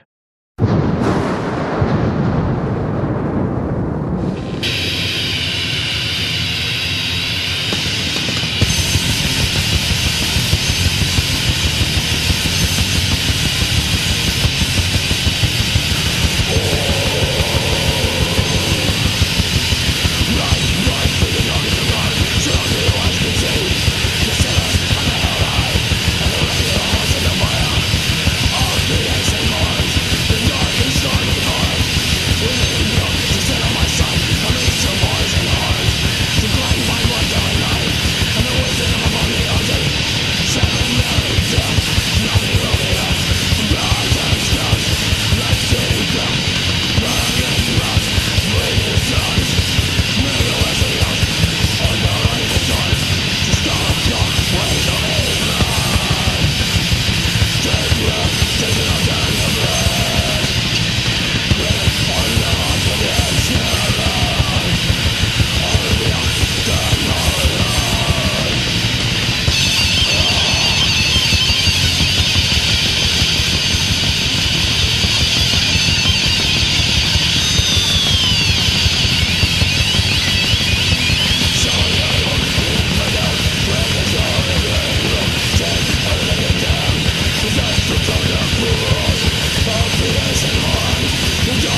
That was Abominator with Hordes of Impurity. And after this recording, you get a few ex-Antichrist members, right? You get Gary Gestapo and Dave Deathsaw. How do you get involved with them? Well, I kind of met those guys when I was 19, and it wasn't working on the weekend, but I did go into the city because like there was a couple of shops I used to visit. One of them was Extreme Aggression, obviously, and then there were other places like Missing Link. But then there was a place called Smoke Dreams, which sold all kinds of like smoking paraphernalia and bongs and things like that. And we used to go in there and just because they had music in there, like because they started getting music off Modern Invasion and metal shirts, because that was all considered part of the culture, I suppose, at the time. Like, so I used to hang out there a lot, and you used to get all kinds of local people from the scene in there, just selling demos or whatnot. And you had Dave, who, he was, and Gary, who like they used to come into the shop too, and I used to tell them about what I was doing. They say, "Oh, you're in Abominator, okay?" Like, and I'm saying, "Yeah, we're looking for a full lineup here." I just said out of the blue, "Are you interested in joining?" And they said, "Well, yeah." And then we started practicing in earnest in my garage as usual. And yeah, that's how we did that at the time. Early on, what Dave Deathsaw, he was doing vocals with Andrew early on until Bloodstorm joined? Yeah, although like until then, like I was still planning on doing all of the vocals in the studio. Um, that was more or less just a live thing. I did have to train Andrew a little bit with vocals. He did some good things. Even contributed a line to the demo, like like along with like my vocals. I did the deep bit, he did the high bit, like, but that was just one bit. And yeah. 86, Gary leaves the band, and then Bloodstorm enters. Now, again, you knew Bloodstorm from what, Corpse Molestation and B-Style? Mm-hmm. Yeah, that's what happened. You know, that's one lineup I always kind of wanted. The classic metal lineup: the bass player, frontman, two guitarists, and a drummer. That's what we were kind of aiming for there. Although in our case, that was a little bit hard to maintain. So, I mean, we continued doing that for a few years, but the second, the year after that, Dave left. Death saw Dave, and we were just a three-piece for a while after that. And was Bloodstorm, was he a session member basically up to the 2001 record, the Lucifer record? Or was he a full-time member right away? Yeah, he's supposed to be a full-time member, and we didn't know how much longevity he'd have with it, but it was just sort of keep doing it until you've got nothing left in the tank and drop, I suppose. And do you remember the first show with Bloodstorm? Yeah. Well, hang on. Just trying to remember when it was. Uh, yeah, that would have been 1997. I can't remember which show it was exactly, but it could have been a show at. No, that's not. I can't even remember the name of the venue. I could tell you the suburb it was in, but I couldn't tell you what the venue was. That's cool, man. And like was mentioned, Gary leaves in 96. Did Gary write any of the material on the Possessed demo? No. Like I'm just trying to remember now. Like I wrote, three of the songs, and Andrew and Damon, well, they had ideas for another song. They used to take some of the ideas I had, and this wasn't so bad. They used to refine them behind my back. Now, I don't mind when someone does that, as long as it sounds good, especially if, like, a couple of my ideas aren't up to scratch. Like, yeah, I know it happens, right? But, yeah, we just, refine it. 97, you guys are back in Big Beat Studios to do the second demo, the Conjurer Possessed demo. You, Andrew, Dave Deathsaw, and Bloodstorm. You guys do 4 tracks. And who played the bass on that? Because it's always been a question of the bass of who played bass on that one. Well, I think Damon did give it a go. Some of his parts may have actually stuck, but I think Dave and Andrew sort of made up the rest of what was going on there. And who did the art on that demo? And who does the logo? Actually, the one you would use on the Possessed demo and the 97 split. Yeah, I drew that when I was like 18. Yeah, I think I like the more recent logo better. That was just a primitive attempt at it. And, should have paid more attention to spacing out and things like that. Maybe a line, going across the page or something like that. But yeah, that was all. That was the aesthetic I was just going for. I was just going for something primitive at the time. Logo that we're talking about that you used, I think the last time you used it was on that split with Sweden's Mornaland. So that was by you, that one. That's the last time you guys used that one. Yep.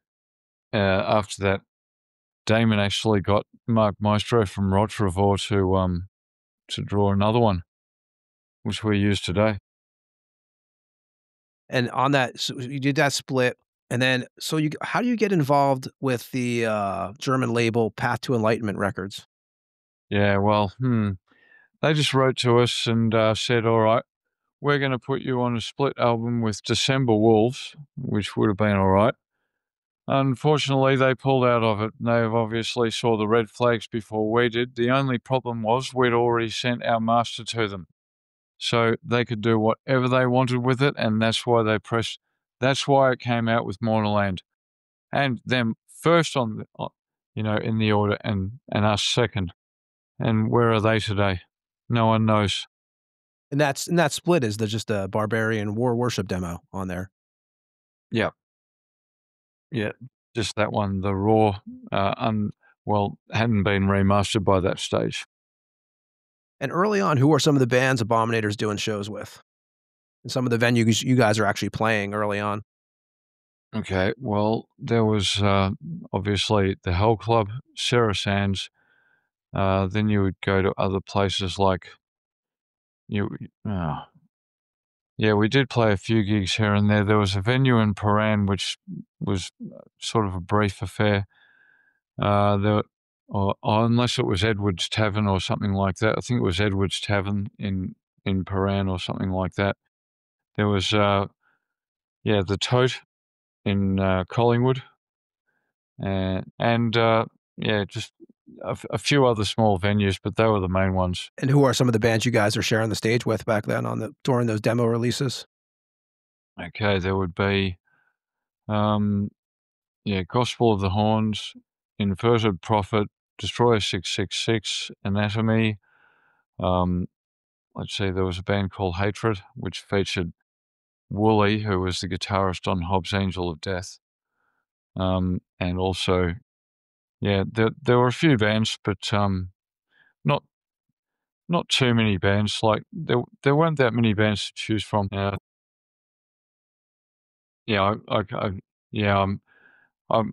thought I remembered a band, but no, it escaped me. And when is Abominator's first time out of Australia? Unfortunately, I'd like to say we've done that, but we haven't.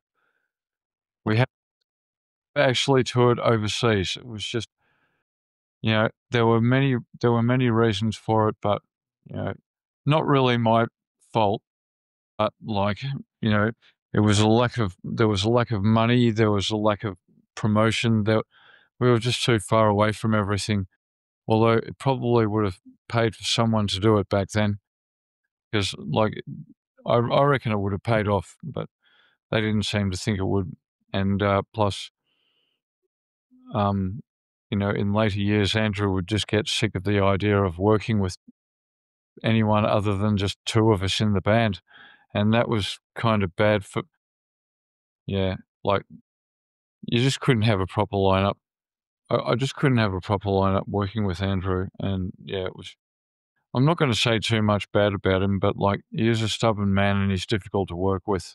not everyone can do it. Like, or 96, 97 is, you guys are, how is the relationship in the band though back then? Are you guys like, you know, when we're all younger, obviously we've all been in bands. There's always that chemistry early on. Did you guys have a good chemistry early on, would you say? Yeah, we did. Although we did, there were some times when we butted heads, but that's to be expected. I mean, you would have heard stories about how much that happened with sadistic execution. That was, you know, some of those stories are pretty crazy. Well, our stories are nothing compared to that. You know, we had our own kind of stories, like the time when somebody cut the brakes in the car that Andrew was driving, and like he had to drive all the way from the Sarah Sands Hotel to the other side of town with no brakes. I don't know how we made it home. I think we're just crazy. Yeah. Mm. And are you someone who enjoys playing live? Yeah. When yeah. Although it takes a lot out of you when you're going on tour and stuff, especially when you have to when you can't when you have to go straight to another town. Yeah, that gets a bit strenuous. But like when you're doing a sort of a local show or a show interstate, you know, it's a lot more relaxed and there's a lot more time. But yeah, no, interstate tours aren't so bad because you're not covering that large a distance. But overseas tours, And when was the first, when was the first Abominator tour? Well, we never actually did a tour, like a proper tour, like that I could actually quantify. We did go to like Adelaide, then the closest thing we've got to a tour is like when we went to Adelaide, then did a show in Melbourne the next weekend or something like that, and then we went to Canberra. And that's the only, well, that's as close to a tour as you're ever gonna get, you know? We were just too far away for everyone. Like, no one really wanted to promote us. And, you know, like, we could have done those things, but, like, you know, no one was prepared to splash out, especially not Osmos. They toured all these other bands, they never did it for us. And then, what, 98, you were saying that, Dave Deathsaw leaves the band. Why did he leave? That was just, I think we just kicked him out, to be honest. You know, I don't even know if he's a metalhead anymore, but, like, we kinda knew that he wasn't all that into it, or he wasn't 100% there. But I mean, he was a great player and everything like that, did great solos and everything, but he was a bit of a clown, if you know what I mean. I'm a bit of a clown, but I can focus long enough to actually write a bloody song. Yeah. How long after his departure do you guys, because you guys record, you guys do Damnation's Prophecy, the debut full length, which is what? It's basically re-recordings of the first two demos in 99? Or like most of it. And yeah, admittedly, if I'd known more about what I was doing at the time, I probably would have written more material for it. But I was going through my own struggles at the time, like mentally, and like I was in my early 20s, and like, yeah, it's not the best time for a young man to be trying to forge his path. And like I was having, I was struggling with it, and I was struggling with inspiration at the time as well, even though I'm just glad I achieved that much and got past that phase. And where did you guys re-record those demos at? Was it the same place that you guys been going to prior? That was actually in a studio called St Andrews Studios, in Cheltenham. But that's, I think that studio's still going. Yeah, I remember we worked with Mark McCormack, but I actually met the owner of the property a few years ago. And yeah, he was aware of what I'd done there and everything. He was talking to me because, that's what he'd done. And you guys also form a relationship with California's Necropolis Records, and that was what, Bloodstorm had some kind of relationship with them prior? Yeah, he was basically in touch with Paul Thind, and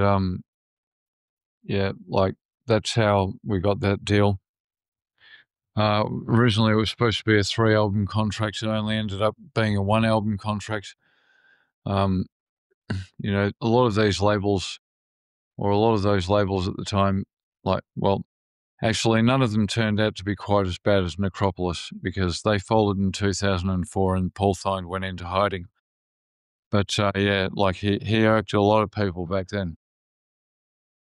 But it's also that same time period where we were talking earlier about the whole physical product and everything. But this is your first time on vinyl, right? You guys a 12-inch version on Merciless Records out of Germany. Oh yeah, the first time our stuff ever came out on vinyl. Yeah, that wasn't a bad pressing, but I think they were still learning about vinyl back then. Though that was really thick vinyl.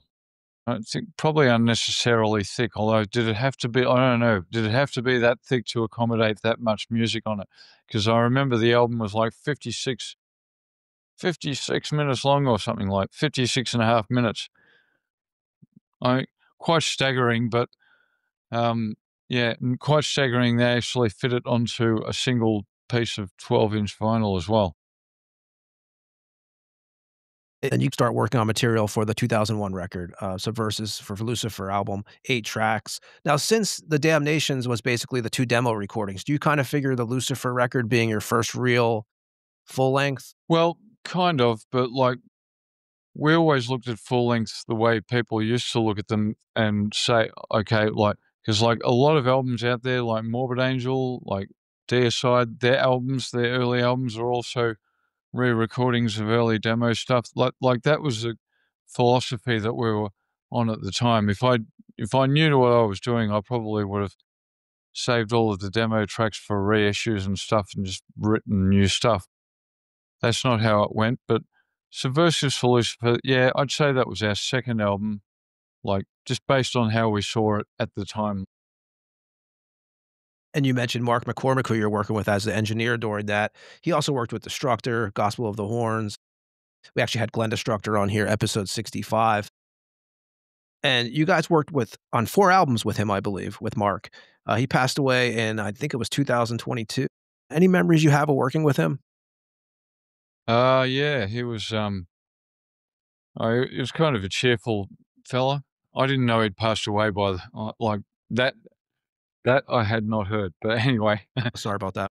No, but he was a sort of a cheerful fella, like, you know, kind of more on the Christian side of things, but like, you know, that's all right because he did work for quite a few extreme bands back then, and yeah, well, it me out like to learn that, but anyway. Sorry about that, man. Right, I wouldn't have found out any other way. You also formed a little bit, like you mentioned Osmos earlier. How does that relationship start? Well, that was actually forced because like we just we just started recording the album like Subversive for Lucifer, and we still thought that we would be on Necropolis until like Damon, like, what's going on with Necropolis? And he's like, oh yeah, it's fine. And like we did the recording, and it turns out no, it wasn't fine. They didn't want to work with us anymore for some reason. They just dumped us. So we had to find a label to work with. Yeah, quite a situation, but you know, we did ask Damon to keep an eye on it. That's all. And also, you guys I think it's the only time you guys worked with Joe Patango, but how'd you guys get involved with him for the album artwork? Well, I think there was basically, we were put in contact with him by the record label, and we told him what we wanted, and he drew it. Just one of those deals, like similar to what we do with Chris Moyen nowadays. Although I'm, you know, I send him emails back and forth here and there, and yeah, whenever I need a cover, I'll just tell him what to draw, and he's the master. He draws the best covers, so we got him to do it. We're going to talk about the artwork for the new record eventually because it's a killer cover. But what is your favorite Abominator cover that you guys have had so far? Well, apart from the new one, I'd probably have to say like the one we ended up using for the reissue of Barbarian War Worship. That's one of the first things I got Chris Moyen to draw, and it's it's a traditional picture that you find on the LP cover, and you know, similar to those early Beherit or Blasphemy recordings, and you know, I like it for that reason, and I'm glad we have that. You know, so yeah. I'm going to play Desolate Feast here in a second. And on that artwork kind of question, how important is the artwork, do you feel, for the releases?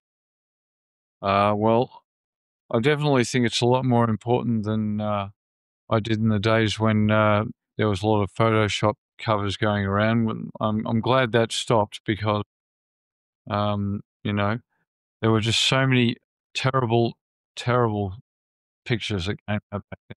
Oh, those early 2000s, right? Yeah. Like the ones we put out, like the first and the third album, like that was not really intentional, but we had no choice. Like the on Damnation's Prophecy, we got this tattoo artist to draw a cover, and he did the most terrible fucking job you could imagine, and like very cartoony, and like so we just we can't do this. So we just what you see is what we had no choice but to do that.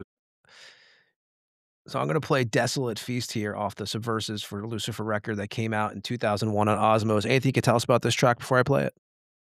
Yeah, pretty much, you know, very inspired by early Sodom, you know, a couple of other things like just Sodom and, you know, early Australian Black Death bands, you know, that kind of stuff. Yeah, pretty good for a second track. Play that now. This is Desolate Feast from Abominator from 2001. We'll be back with Chris Volcano after this track on the Tampa Morgue.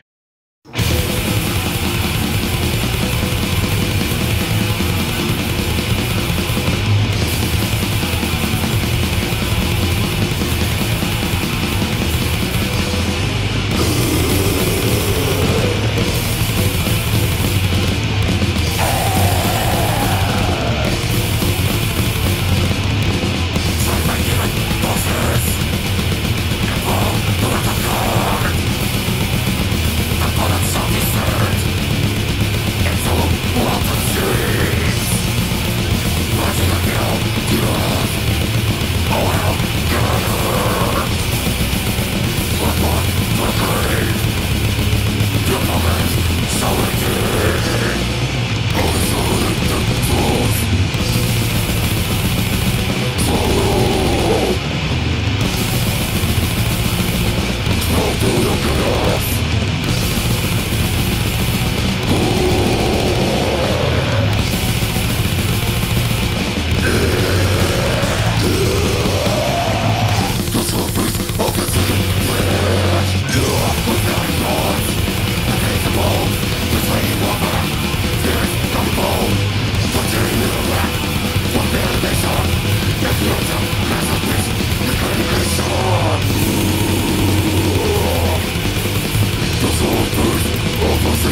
that was Desolate Feast from Abominator. And 2000, Bloodstorm stops playing with the band. What was the reason for his departure?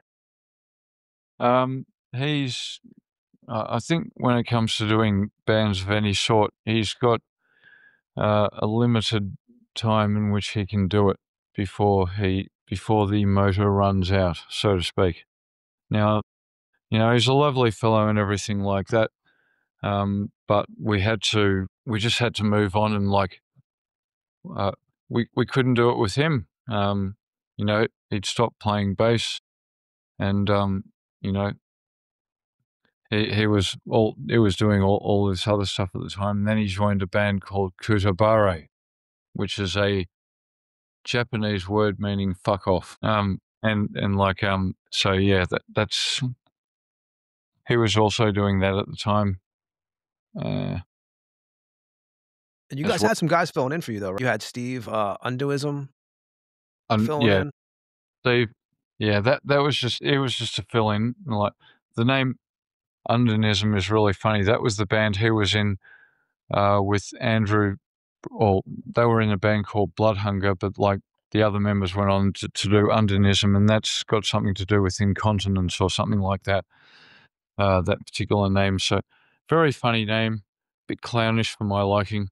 I'm more of a, I want to create the most serious music possible.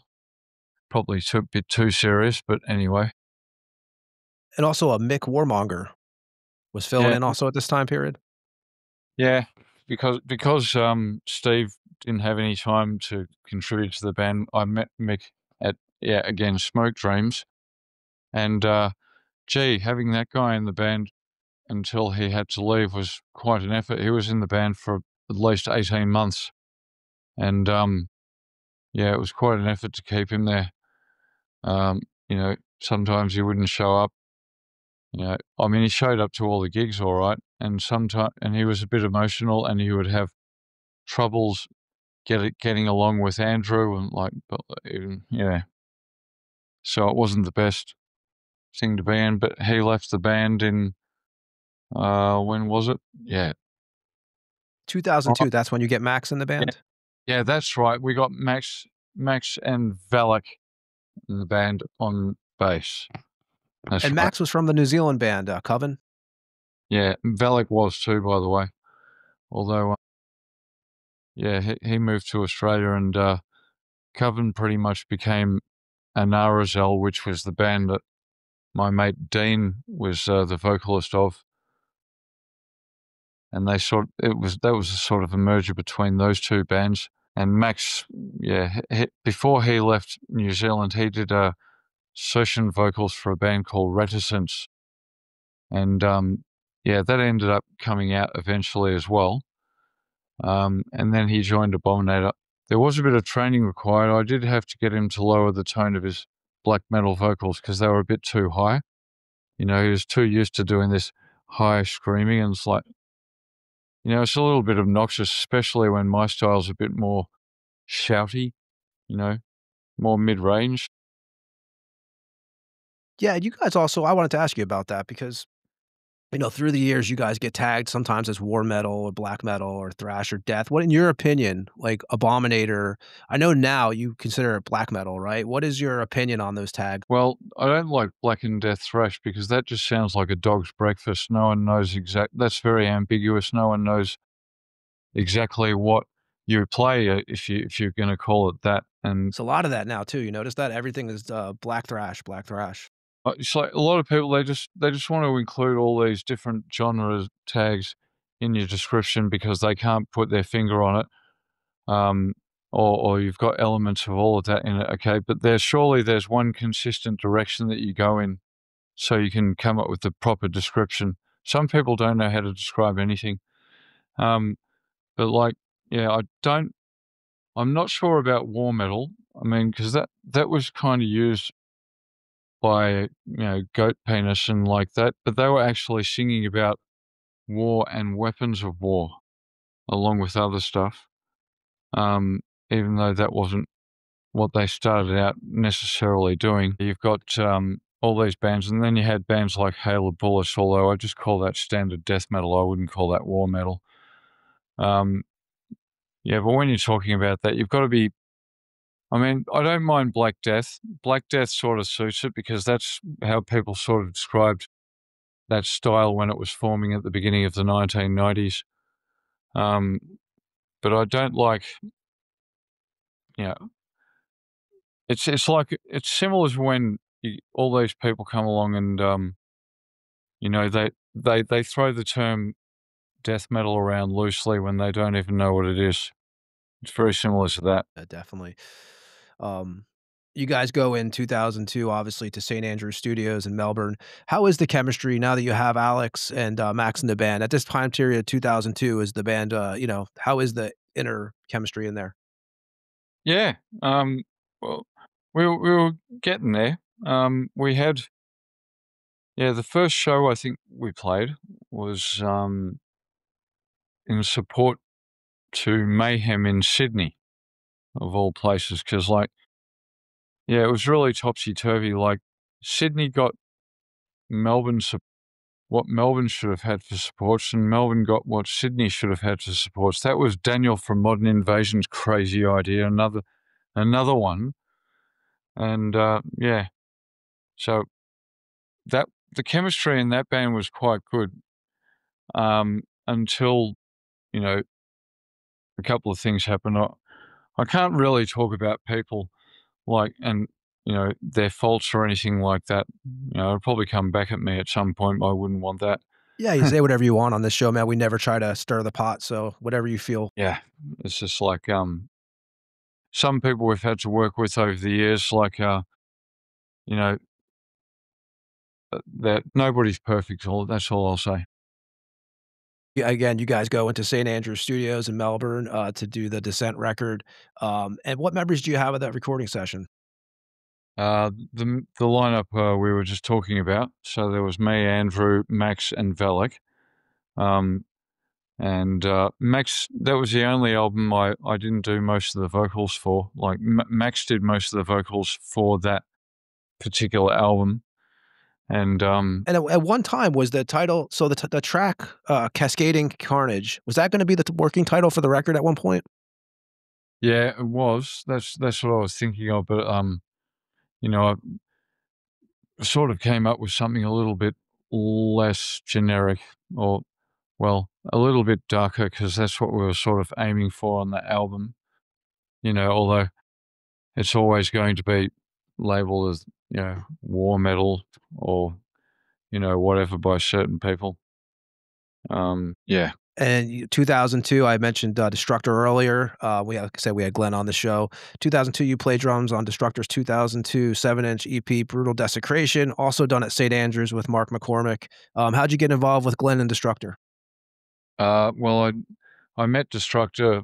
Well, I met Glenn, you know, late 90s, when he came down to Melbourne to visit. Sort of came around to visit Ryan and Cozzy and a couple of other people who were living together at the time. And Jero also came over, the drummer. Like, and we were just hanging out, you know, doing things like, you know, watching the footy. I mean, Oh, he's a big football fan. Yeah. yeah. And yeah, I remember the first time I actually met Glenn, we were actually playing kick to kick out in the backyard. And you know, I've got a few footy skills myself, and I was just going for the ball, and, like, I knocked him clean out of the way. Like, because when you're going for the ball, it's like you're so focused. You did the Brutal Desecration 7-inch with Destructor. In 2003, you also become part of Denouncement Pyre. How did you get involved with Paul, aka Decay Lust, and Jay Eradicator?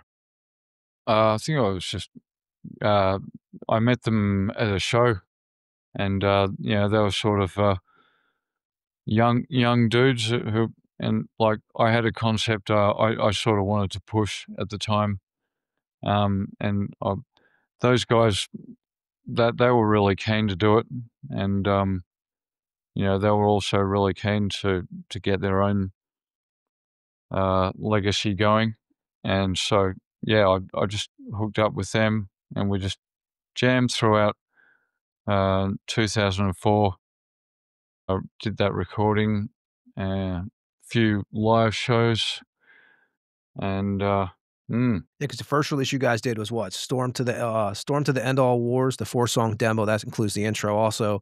And that was recorded by you guys, like by the band, or did you guys go to a studio for that? yeah, we went to a studio. It was like one of those less than perfect decked out studios. So like that, this was using bungalows this time.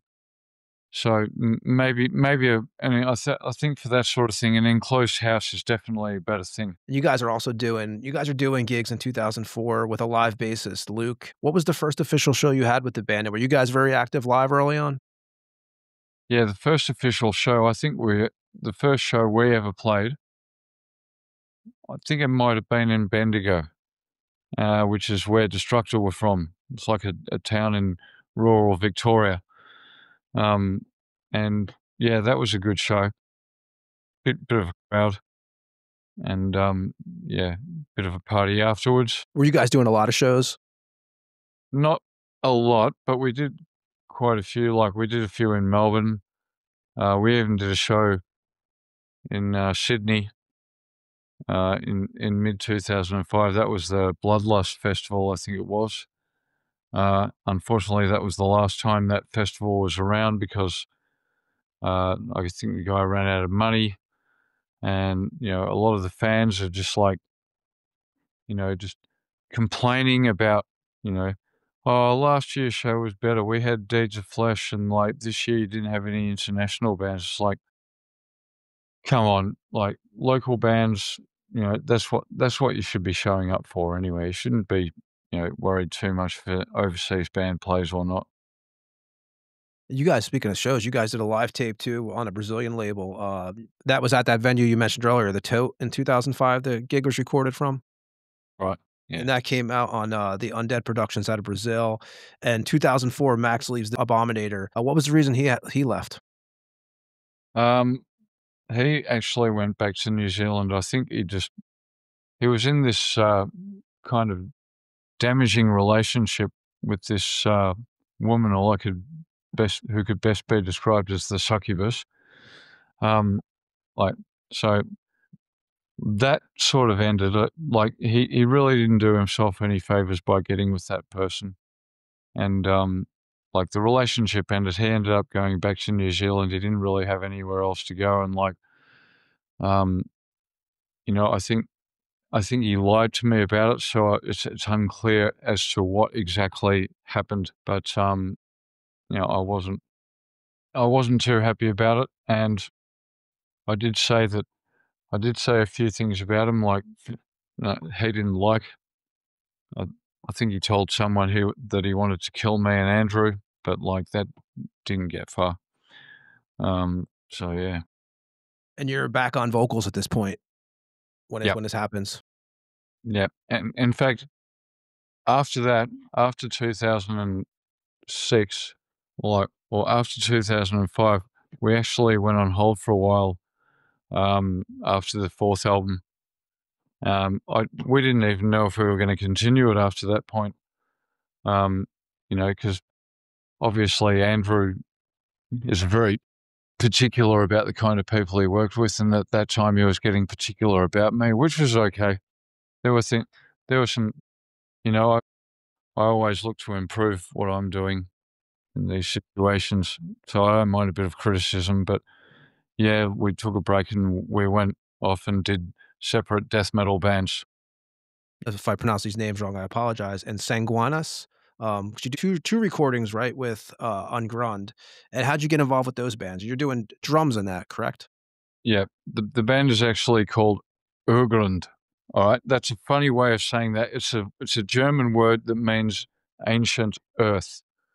Yeah, Urgrund. That's how you say it. Okay, yeah, I knew I was going to fuck that up. Yeah, that's all right. But and Sanguinius, of course, that was the name of the other band. But I only jammed with them very briefly. But I did a couple of recordings with Urgrund or Urgrund. Well, that's how we say it in Australia. If you're going to call it anything, just call it Urgrund.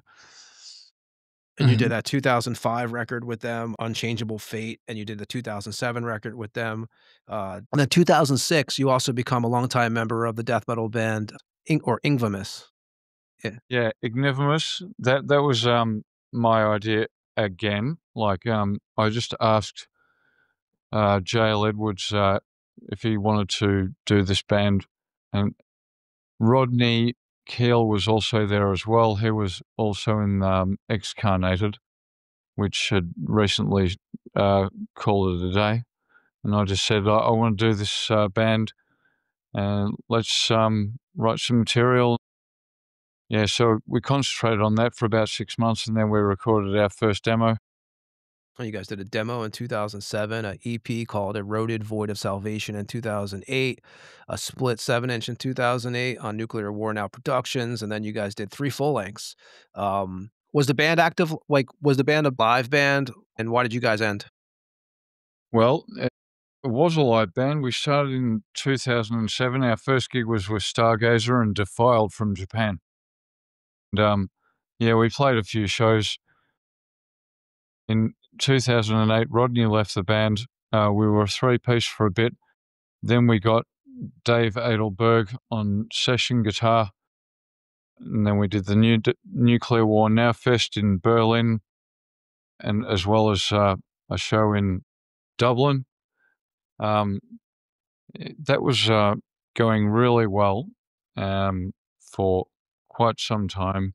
We did do a few live shows with it. We did that tour in 2019 as well, and that's roughly when the band began to cease, because the third album, there were ways in which it was a bit of a disaster for us, because like I'd basically taken the foot off the pedal as far as decision making had gone. The vocalist came up with well, let's say a pseudo-intellectual concept with which to work with, which didn't translate well into album art. And I was very disappointed in him for that. And also his performance 2019 tour wasn't the best. You know, basically he'd gone from being a bass player vocalist to just a standalone vocalist who was a bit lazy at times. And and I wasn't happy with the production. Like, yeah, I don't want to say too much bad about people I've worked with, but there were people in the band who thought they could produce it themselves, and when they worked out they couldn't, there wasn't anything that could be done to save it. That was probably the single most disappointing album I've actually produced. I mean, I will, and I probably will get that band going again at some point on a more limited level. For you, you mentioned, playing outside of Australia. For you, when was the first time I know Abominator hasn't left Australia, but when was the first time you actually personally played outside of Australia? And was kind of like an achievement for you? Yeah, it was actually, it was the Berlin. Yeah, it was in Berlin, like the first NWN festival. That was the first time I'd ever been overseas at all, and like that only happened because of Nuclear War Now, and Yozuki, and that wouldn't have happened otherwise. 2006, Abominator is back in the studio to record the Eternal record as a 3-piece this time. 8 tracks, comes out on 12-inch NCD. First of all, where did you record the record? And it also comes out on Displeased Records out of the Netherlands. Yeah. That was actually recorded in a studio called the Jam Tin. I'm not sure if it exists anymore. But yeah, the Jam Tin. But then we actually got Mark McCormick to mix it at St Andrews. Although he was starting to lose patience for doing that sort of style back then. It would actually be the last time he would actually try and produce that kind of music. And yeah. You guys also use on that record, you guys use Chris Moyen for the cover art, which we talked about earlier, who became, someone that you work with now. And then Alex leaves the band. Why did he wind up departing?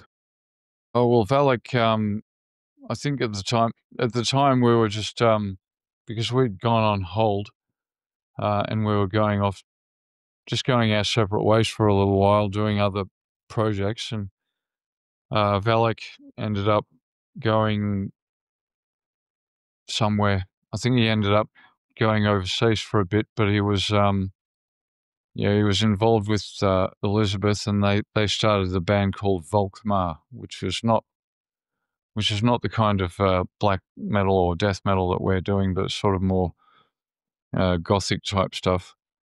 But he was sort of always like that, very sort of ambiguous about where he went and stuff like that. I mean, Valak is fundamentally a black metaler because he really recently worked on the second Anarazel album, which was released by a label in New York. It's called Our Dark Lord and Savior. It's actually the best thing that they've ever done, but it'll probably be the last thing they've ever done. So he leaves the band, and then Denouncement Pyre. So 2006, you guys put out 2 EPs. You guys also put out, so 2006, you put out Under the Aegis of Damnation on Apocalyptic Records out of Australia. Then you guys put out Hell's Infantry on Forgotten Wisdom Productions. 2008, you guys put out Chaos Rising, The Split. And then you leave the band in 2007? Yeah, I actually I had a chat to Paul after we played a gig, and like he was basically beginning to lose interest in doing it, and I said, all right, we'll just take a break to turn the light on. I said, don't push yourself, when you want to, come back to it at a future point. Yeah. I'm going to play some Denouncement Pyre. I'm going to play the Final Solution from the April 2004 demo. Anything you could tell us about this track? Yeah, it's just the band one of the bands I was a member of, and it's just the first song that we wrote.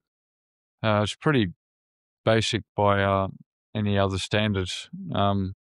It's nothing special, but that was where Denouncement Pyre sort of began, and so they went on to do other things from there, obviously. This is Denouncement Pyre, the Final Solution from the 2004 demo. We'll be back with Chris Volcano after this track on the Tampa Morgue.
That was The Final Solution from Denouncement Pyre.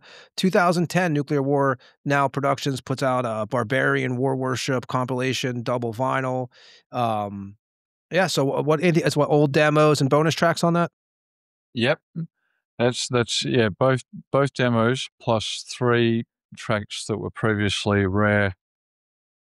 And so yeah, that's came out in 2010, and that was a big achievement despite that having been recorded long ago. But that was really big for me to have that reissued, because I've been wanting to do that for years, and finally it was out there, and like we could actually sell it. And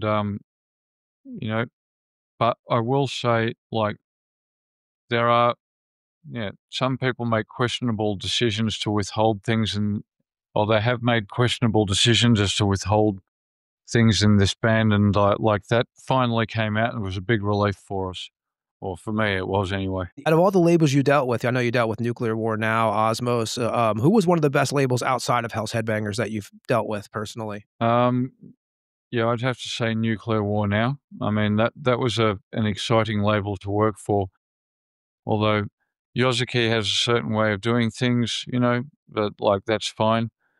But like, just depends on whether you're prepared to stock that much stuff that you can only sell here and there at gigs. That's yeah. You get plenty of free copies with Yozuki, and if he has to, he will pay for a recording. But yeah. And 9 years since the Eternal album, and Andrew started tossing around ideas to put out another Abominator record. That was a few years after that, like after we'd done a couple of releases with each of our other bands, and we had time to contemplate it. And I just went around to Andrew's, and yeah, he was living in the north, so like it was kind of difficult to get from one place to the other. I was catching a train for an hour and a half to get to his house. But we just slowly started working on stuff that that we did when we first started, like more demo-oriented type songs for what became Evil Proclaimed. Yeah, so that was just to establish that we could still do it. Yeah, so we worked on it from there. That was pretty easy to write in hindsight, especially because a lot of the material is a bit more simplistic. Evil Proclaimed was recorded in 2013-14 at Three Phrase Music Studios and Subterranean Studios in Melbourne, 8 tracks. And one thing you wanted to make sure on this record was that it wasn't overproduced? Yeah. Yeah, well, although some people, like, it's just never good enough for them, it still is overproduced because, it's very clear, it's very accurate, like, and you don't, like, there seems to be some expectations that the productions on these particularly bestial type bands have to be, well, they do have to be as raw as possible, but they don't always have to be poor, and a lot of them are, and they, we got the dynamics right on that album. We think, we got the kind, we think that on the last couple albums, we've got the kind of sound that a lot of bands would envy. Especially like, we took our time with it at the very least. Yeah, I think I had read in an interview with you that on Evil Proclaimed, you wanted to make sure that the album sounded how you wanted it to sound, that you were even willing to put your own money into the record. Yeah, oh, well, we had to do that beforehand anyway, because like we hadn't approached a record label for a while, and we weren't expecting them to fit the bill for a band who hadn't recorded anything for a while. So yeah, we had to sort of fund it ourselves a bit, but that's all right. They paid us back when they released it anyway. And you mentioned the last time you weren't working with Mark on this record. Who did you work with as engineer-wise on this? Sam Johnson. He was working on it. He's just a local producer.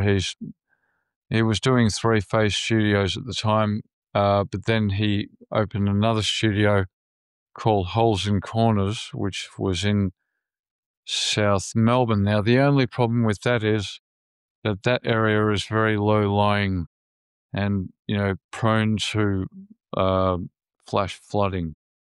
And the studio did flood out a couple of times, and he was sweeping it out when we were recording there. And yes, and eventually he couldn't get any help for that. He just had to let go of that. But I do want to work with Sam again with Starfallen, but we're just going to have to find a place where we can actually set up and do it. And you also had a guest solo on that record too, Invoker of the Four Winds. You had Mike Possessed from Black Jesus and Crime Spree play on that record. Yeah, he actually played solos on a few of the songs on that album. You know, he was he should have been, you know, featured. What we should be saying is he featured on the entire album. Um, yeah, he did guitar solos for quite a few of the tracks, actually. And it comes out on February 21st on Hell's Headbangers. How do you get involved with them? Andrew had already been in contact with them, and they were more than prepared to help us out with it, considering they were already doing Cemetery Urn as well. That wasn't the only offer we got. We also went to Dark Descent to see if they'd offer us something as well, but we ended up going with Hell's Headbangers. Hell's Headbangers, you know, we were talking about it on the last episode, I believe. It's run by fans. That's the great thing about that label. Have you had good experiences with them so far? Yeah, I've had experiences like buying stuff from that label as well. You know, like I've even done trades with like a surplus Abominator stock, which I sent off to Hell's Headbangers, and they sold it for us. Yeah, so I've had nothing but as far as I can tell. What, 2014, you also are doing drums for Void Christ? You do a demo in 2014. I know you left it, but what can you tell us about that project? Yeah, okay. Sean from Ignivomous, he was also in Abominator briefly for a while. It was doing a more of an industrial type band called Void Christ. And then he wants to do a bit more black metal type stuff with it, like discordant type black metal, like Bloodhouse Nord or something like that. And yeah, he just asked me to help him out on the drums. We got Chris Jordan on bass, who ended up being in Ignivomous on the third album. And we just wrote that demo. He recorded it pretty much by himself, although Sean's recording methods have improved since then. But back then it was very much punky DIY type stuff. So we went to a rehearsal studio and just he recorded that on his own equipment. It sounds it sounds very much like a rehearsal, but I didn't actually end up leaving. What happened was he just stopped doing it. I think he just ran out of ideas for the time being. Eventually he would get it going again, but because of it, I had no choice but to just leave whether I wanted to or not. So like I was pretty much, I didn't have anything to do with that band again since after 2016, unfortunately. So that band ends. And also, 2015, 2016, Abominator's doing shows with Marduk, Inquisition, Desecrator, Terror Squad, Black Helm. And then 2016, you also joined Cemetery Urn with Andrew, Matt, and Dan. When was your first show with the band, and how do you get involved? Cemetery Urn, my first show was actually late 2014 when I started doing that. Andrew, he said, look, our vocalist has fallen through. We need a new vocalist. So I was sort of like his emergency option, you know, break the glass, take it out, use only in case of emergencies. And that's what I had to do. And yeah, so I came through with lyrics. I worked out where all the vocals went in the songs. And I reckon I did pretty well, especially with that album. Well, you sang on what, the 2017 self-titled record and the 2023 Suffer the Fallen album, but you weren't on the Barbaric Retribution record? Okay, that was because, God, how convoluted is this? Andrew wanted to rearrange the band just for a little bit because they were going on European tour in 2018. He thought it would be more convenient to go on tour with my mate Brad, who I jam with now, and him to be on bass and vocals and have two guitarists. So have that classic lineup. He said, oh, you're not needed on the next recording, Chris. So he just, kind of discarded me. And then, but that's Andrew for you. He sort of, picks and, I'll use this person for that and this person for that. And we're just all being used as pieces of meat here, for goodness sake. But anyway, I just, So he got Brad to do the vocal. I even had to train Brad to do vocals for that fourth album. And he got me back on the fifth album because he just simply couldn't live without me, not being in Cemetery anymore. And I ended up doing that album too. And I guess I wasn't really disappointed about the fact that he did that. He just decided to stop using me all of a sudden, but it was his band, but that's just how it went. What's next for Cemetery Urn? Are you still involved with that project? Well, I guess I would be if I don't even know if the thing is still going. That's all up to Andrew, and I think he's sort of withdrawn ever since the band were attacked by Antifa in early 2024. And the only reason for that is because they don't like the drummer. And one of them doesn't like the drummer's opinion, so they just decided, we're going to cancel the entire band. It's all guilt by association with these people. And so they cancelled the gig they played at. They cancelled our show, which was we're supposed to be at the Leadbeater Hotel in Richmond. We couldn't do that show, and we couldn't get it booked anywhere else. And I don't know why these venues listen to these people. Are they all in with the same agenda? I mean, what the hell's going on? And so it happens in the States all the time. I'm sure you've heard, we've mentioned, so a lot of bands have had issues lately with this, in the United States too. So it's par for the course, as they say. 2019, which we mentioned earlier, I actually played Adorned in Thorns earlier. And you mentioned Brad a couple minutes ago and earlier too. 19 is when you form the black metal band Starfallen. Yep. I needed to do that because there was a different kind of direction I wanted to go in, which is sort of more slow, dreamy, melancholic, mythical, in the vein of bands like Samael, Tiamat, Vulpecula, bands like that. Maybe even early Celtic Frost or something like that, but something which is a bit more, it's melodic, but it's carefully placed melody and carefully written, so it doesn't sound cheesy or corny or anything. It has to sound totally dark, kind of like, Rotting Christ, maybe a slower version of that or something. 2019, you guys put out the EP Shades of Leviathan, 4 songs, and 2022, you guys put out the Majesty Forlorn EP. Right, you said now you guys are about to record and stuff. And when do you plan on that release to be out, do you think?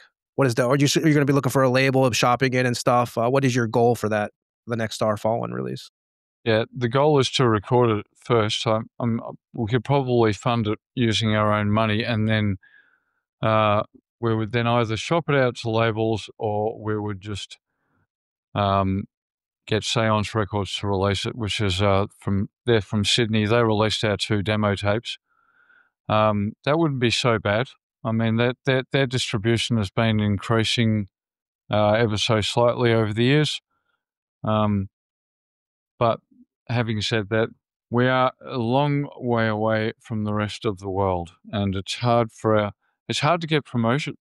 You know, it's like you could almost, you know, you could almost believe these people on the internet who say Australia doesn't exist, you know, and it's actually New Zealand, and you're actually drugged, and like kangaroos aren't real, like they're all trained actors, and like, and if that were the case, then like, where's my paycheck? You know, because I haven't received it.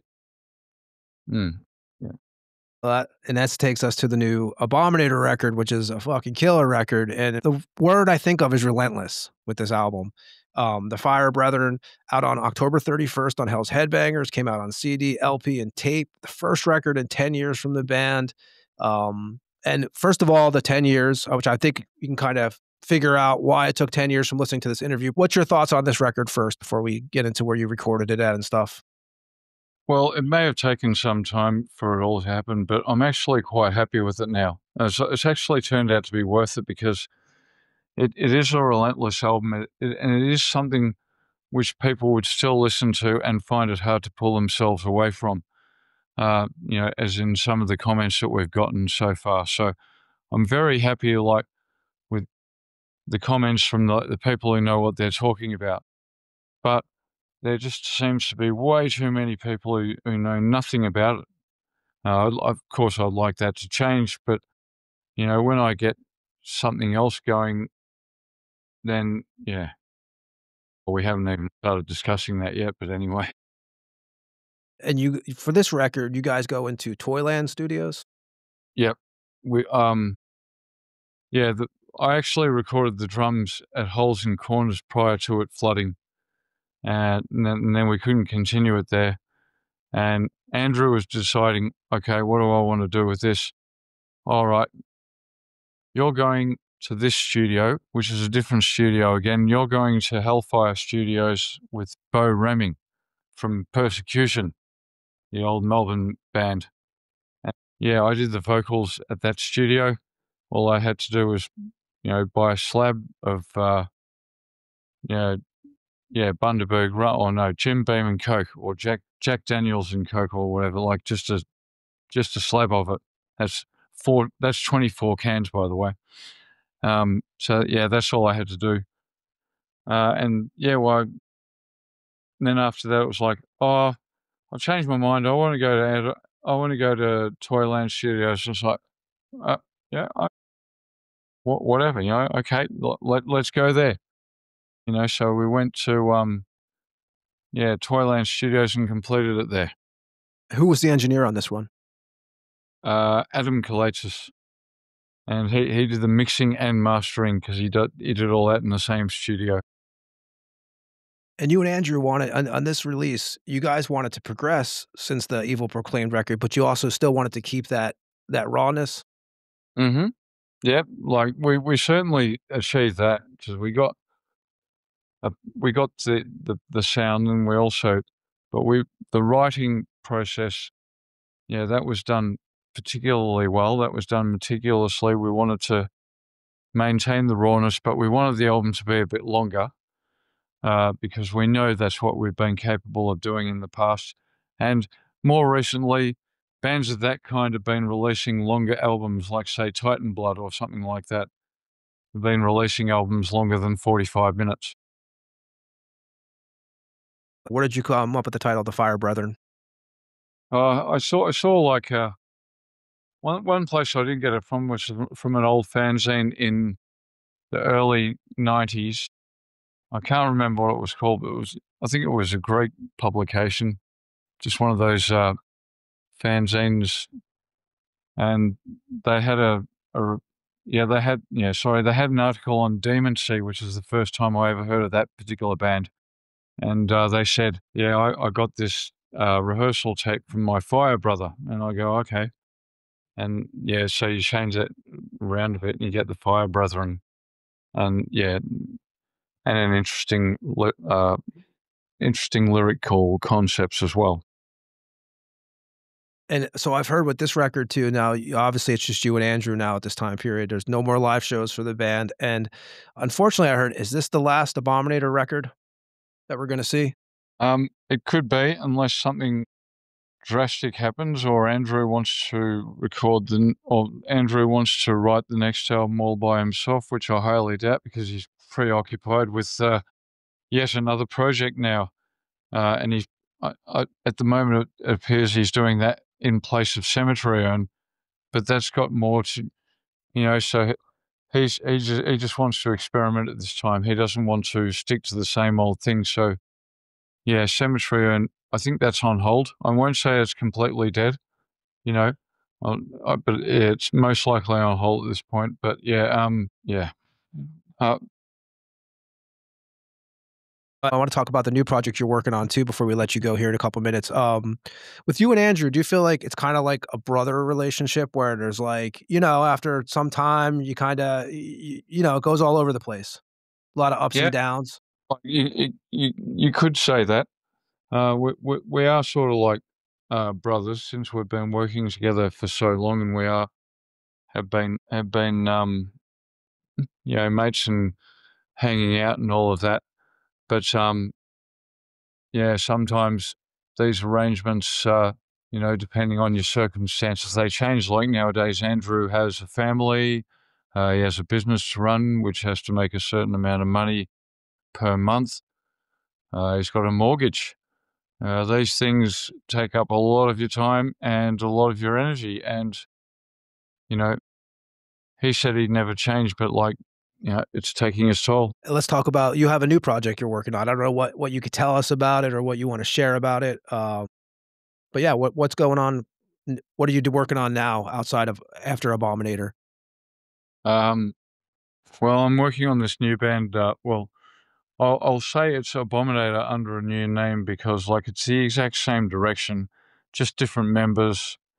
And I just want to give it a new name, just to give it a new kind of energy to see if it'll sort of give the concept new life. So the new name is Brimstone Apostle, and I'm recording next weekend. Who are some of the guys you're jamming with in this band? Brad, who was he calls himself by his middle names, Sean Jeffrey, because he doesn't like, anyone knowing what his real name is, especially not if he has to fill out a form or something like that. That's fair enough. He was on that tour I mentioned in Cemetery Urn. He was on bass and vocals for that, and I'm doing drums, and I think we might have Rowan from Eschaton on guitar. He hasn't showed up, but he said, Brad assures me that he's in the band and that he's going to play. And we had an inquiry from another fella who I was going to catch up at this party I went to last night, but he didn't show up. So I don't know what's going on there. His brother showed up, but he didn't know. He thought Grant would show up. So, yeah. How many songs are you guys recording for the debut? Well, we'll record 6 songs, but we'll probably, what I want to do, once the recording's done, I want to save a couple of tracks for a split 7-inch with a band from Brisbane called Iron Ghost. And that's, there's a member from Portal in that band. That's just, but it's more standard black metal, but it's pretty good. But we're doing a split 7-inch with them. But first, we're doing a demo, and I'm kind of hoping there'll be 4 tracks on it. It goes about 20 minutes or so. Any song titles you can share with us? Yeah, the title of the demo at this stage will be Eucharists Beyond Reproach, and that'll have 4 tracks on it. I'm hoping, and the 2 tracks, one of them is on the 7-inch. The short one is called "And Now to War," kind of like if you were like Saruman from Lord of the Rings going, "And now to," and then the second one is called "Devilish Tribulations." Chris, first of all, dude, I have to thank you. And you were awesome, man, getting this done. I know that this is something you've never done before, and obviously you got to jump through some hoops, man. So me and you have kept in touch for the last few weeks. We were actually supposed to get you on before the album came out, October 31st, the new Abominator record. Thank you so much for giving the effort. Yep, you're welcome. It was definitely worth doing. And yeah, thanks. Despite the fact I'm a bit scattered and like my speech is all over the place today, it's shocking. But yeah, I've had a good time, and thanks for interviewing me. That was a great interview, and like, yeah, you pretty much covered everything. You covered a hell of a lot more than I thought you would, and that's, yeah, perfect. Let's talk about really fast. The artwork for the album's killer, Chris Moyen again. I just want to ask you, when you get an album cover done, like, what do you give the artist? Like, do you give them music? Do you give them song titles? Do you give them sketches? Well, what's your method?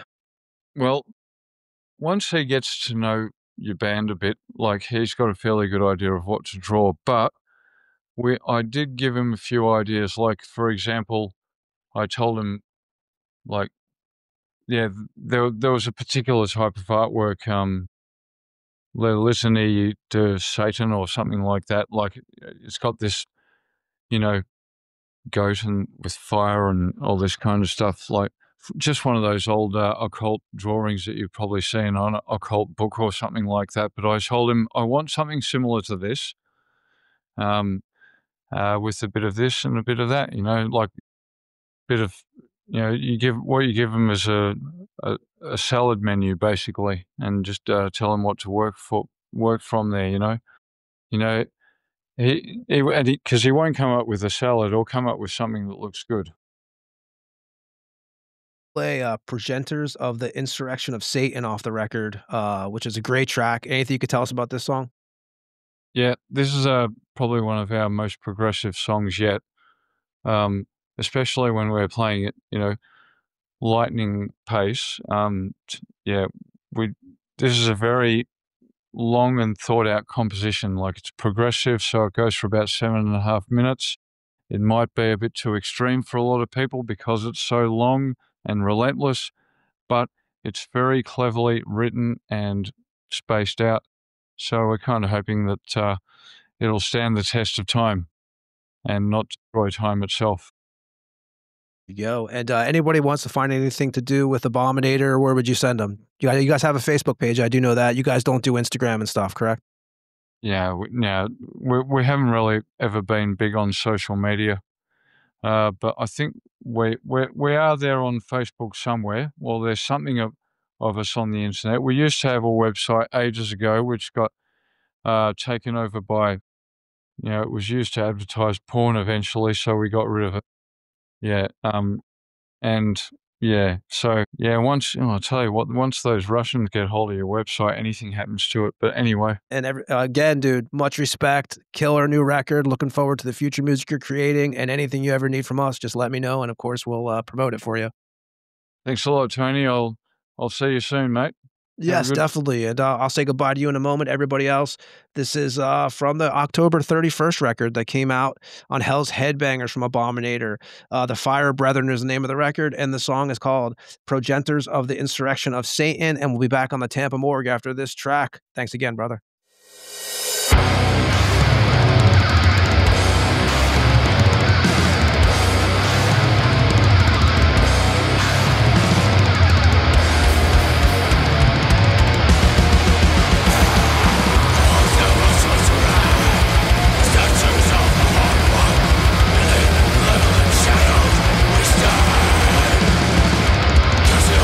Deception, deeply smelling song. God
that was Abominator, and that was Chris Volcano, and I want to thank him, man. It was his first fucking interview like this on an audio interview, so I'm glad he did it on the Tampa Morgue, and it was a long time coming, and it's in the books now. Episode 115, Mr. Webb.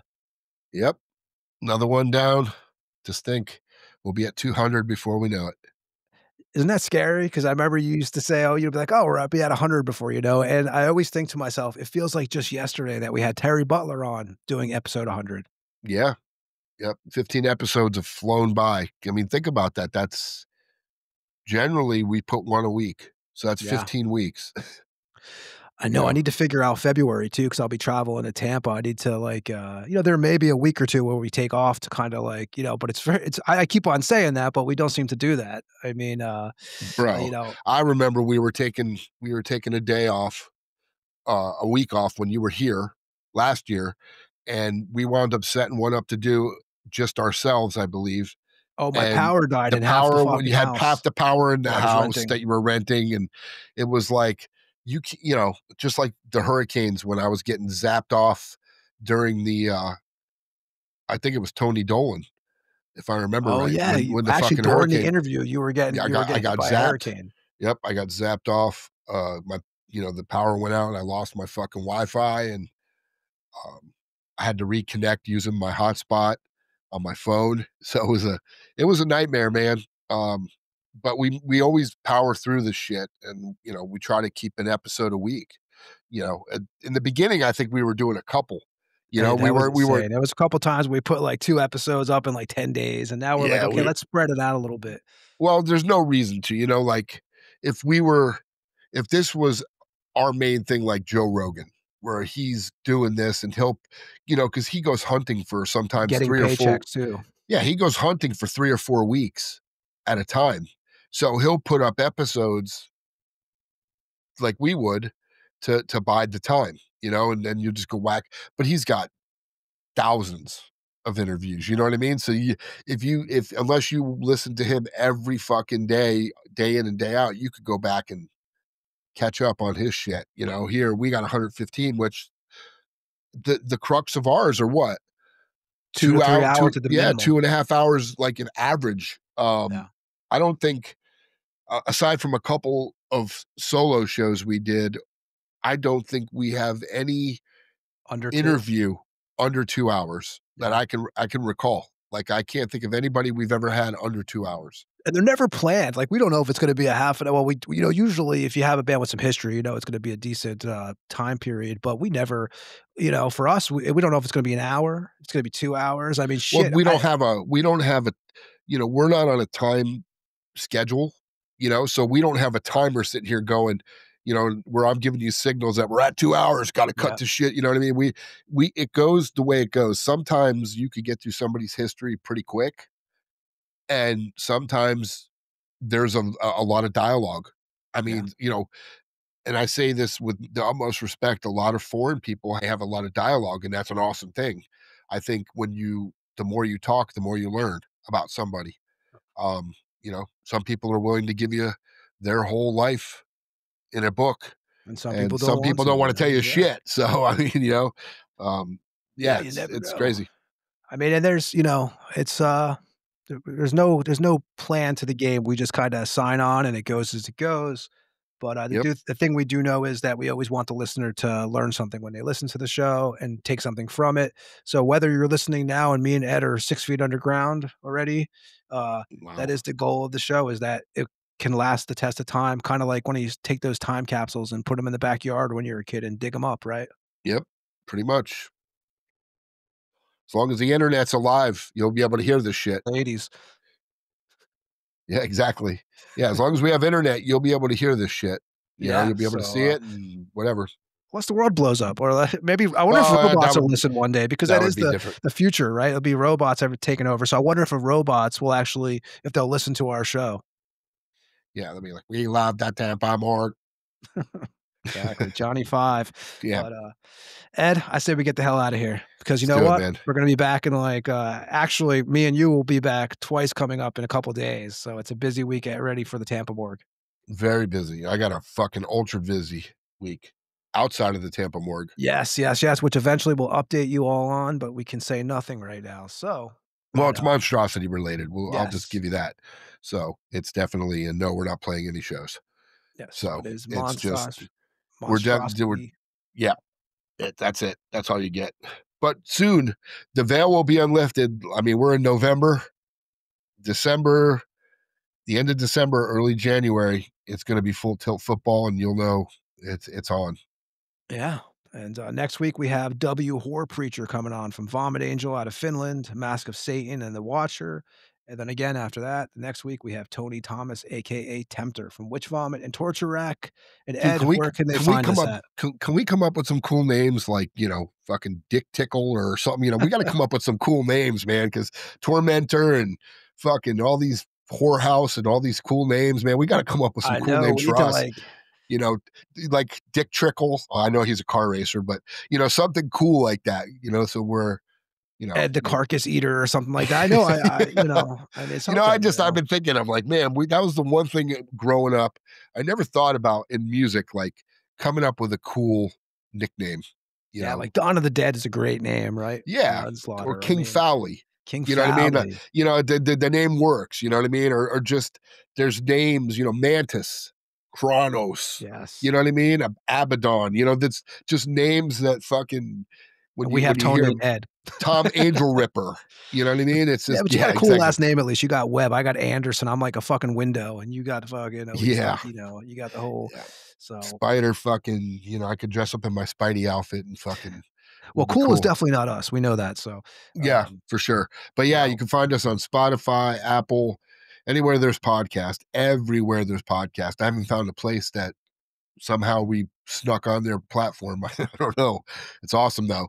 The thetampamorgue@gmail.com is our email. And we thank you guys for the emails today. That we always appreciate those.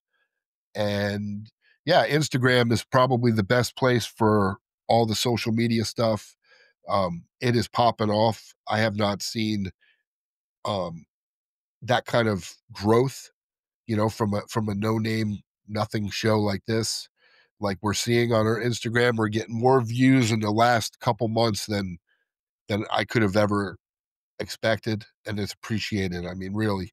In the last 30 days, Webb, we have 85,000 views on Instagram, which is pretty impressive. So I don't know what the hell's going on there. Maybe there's something we don't know that's on there. Or maybe there's like some secret thing that we haven't seen, but I've never seen that kind of traffic before on the page. So, but yeah, everybody who listens, we appreciate you. And me and Ed will be back before you know it. And hopefully Ed will have some monstrosity news upcoming soon too.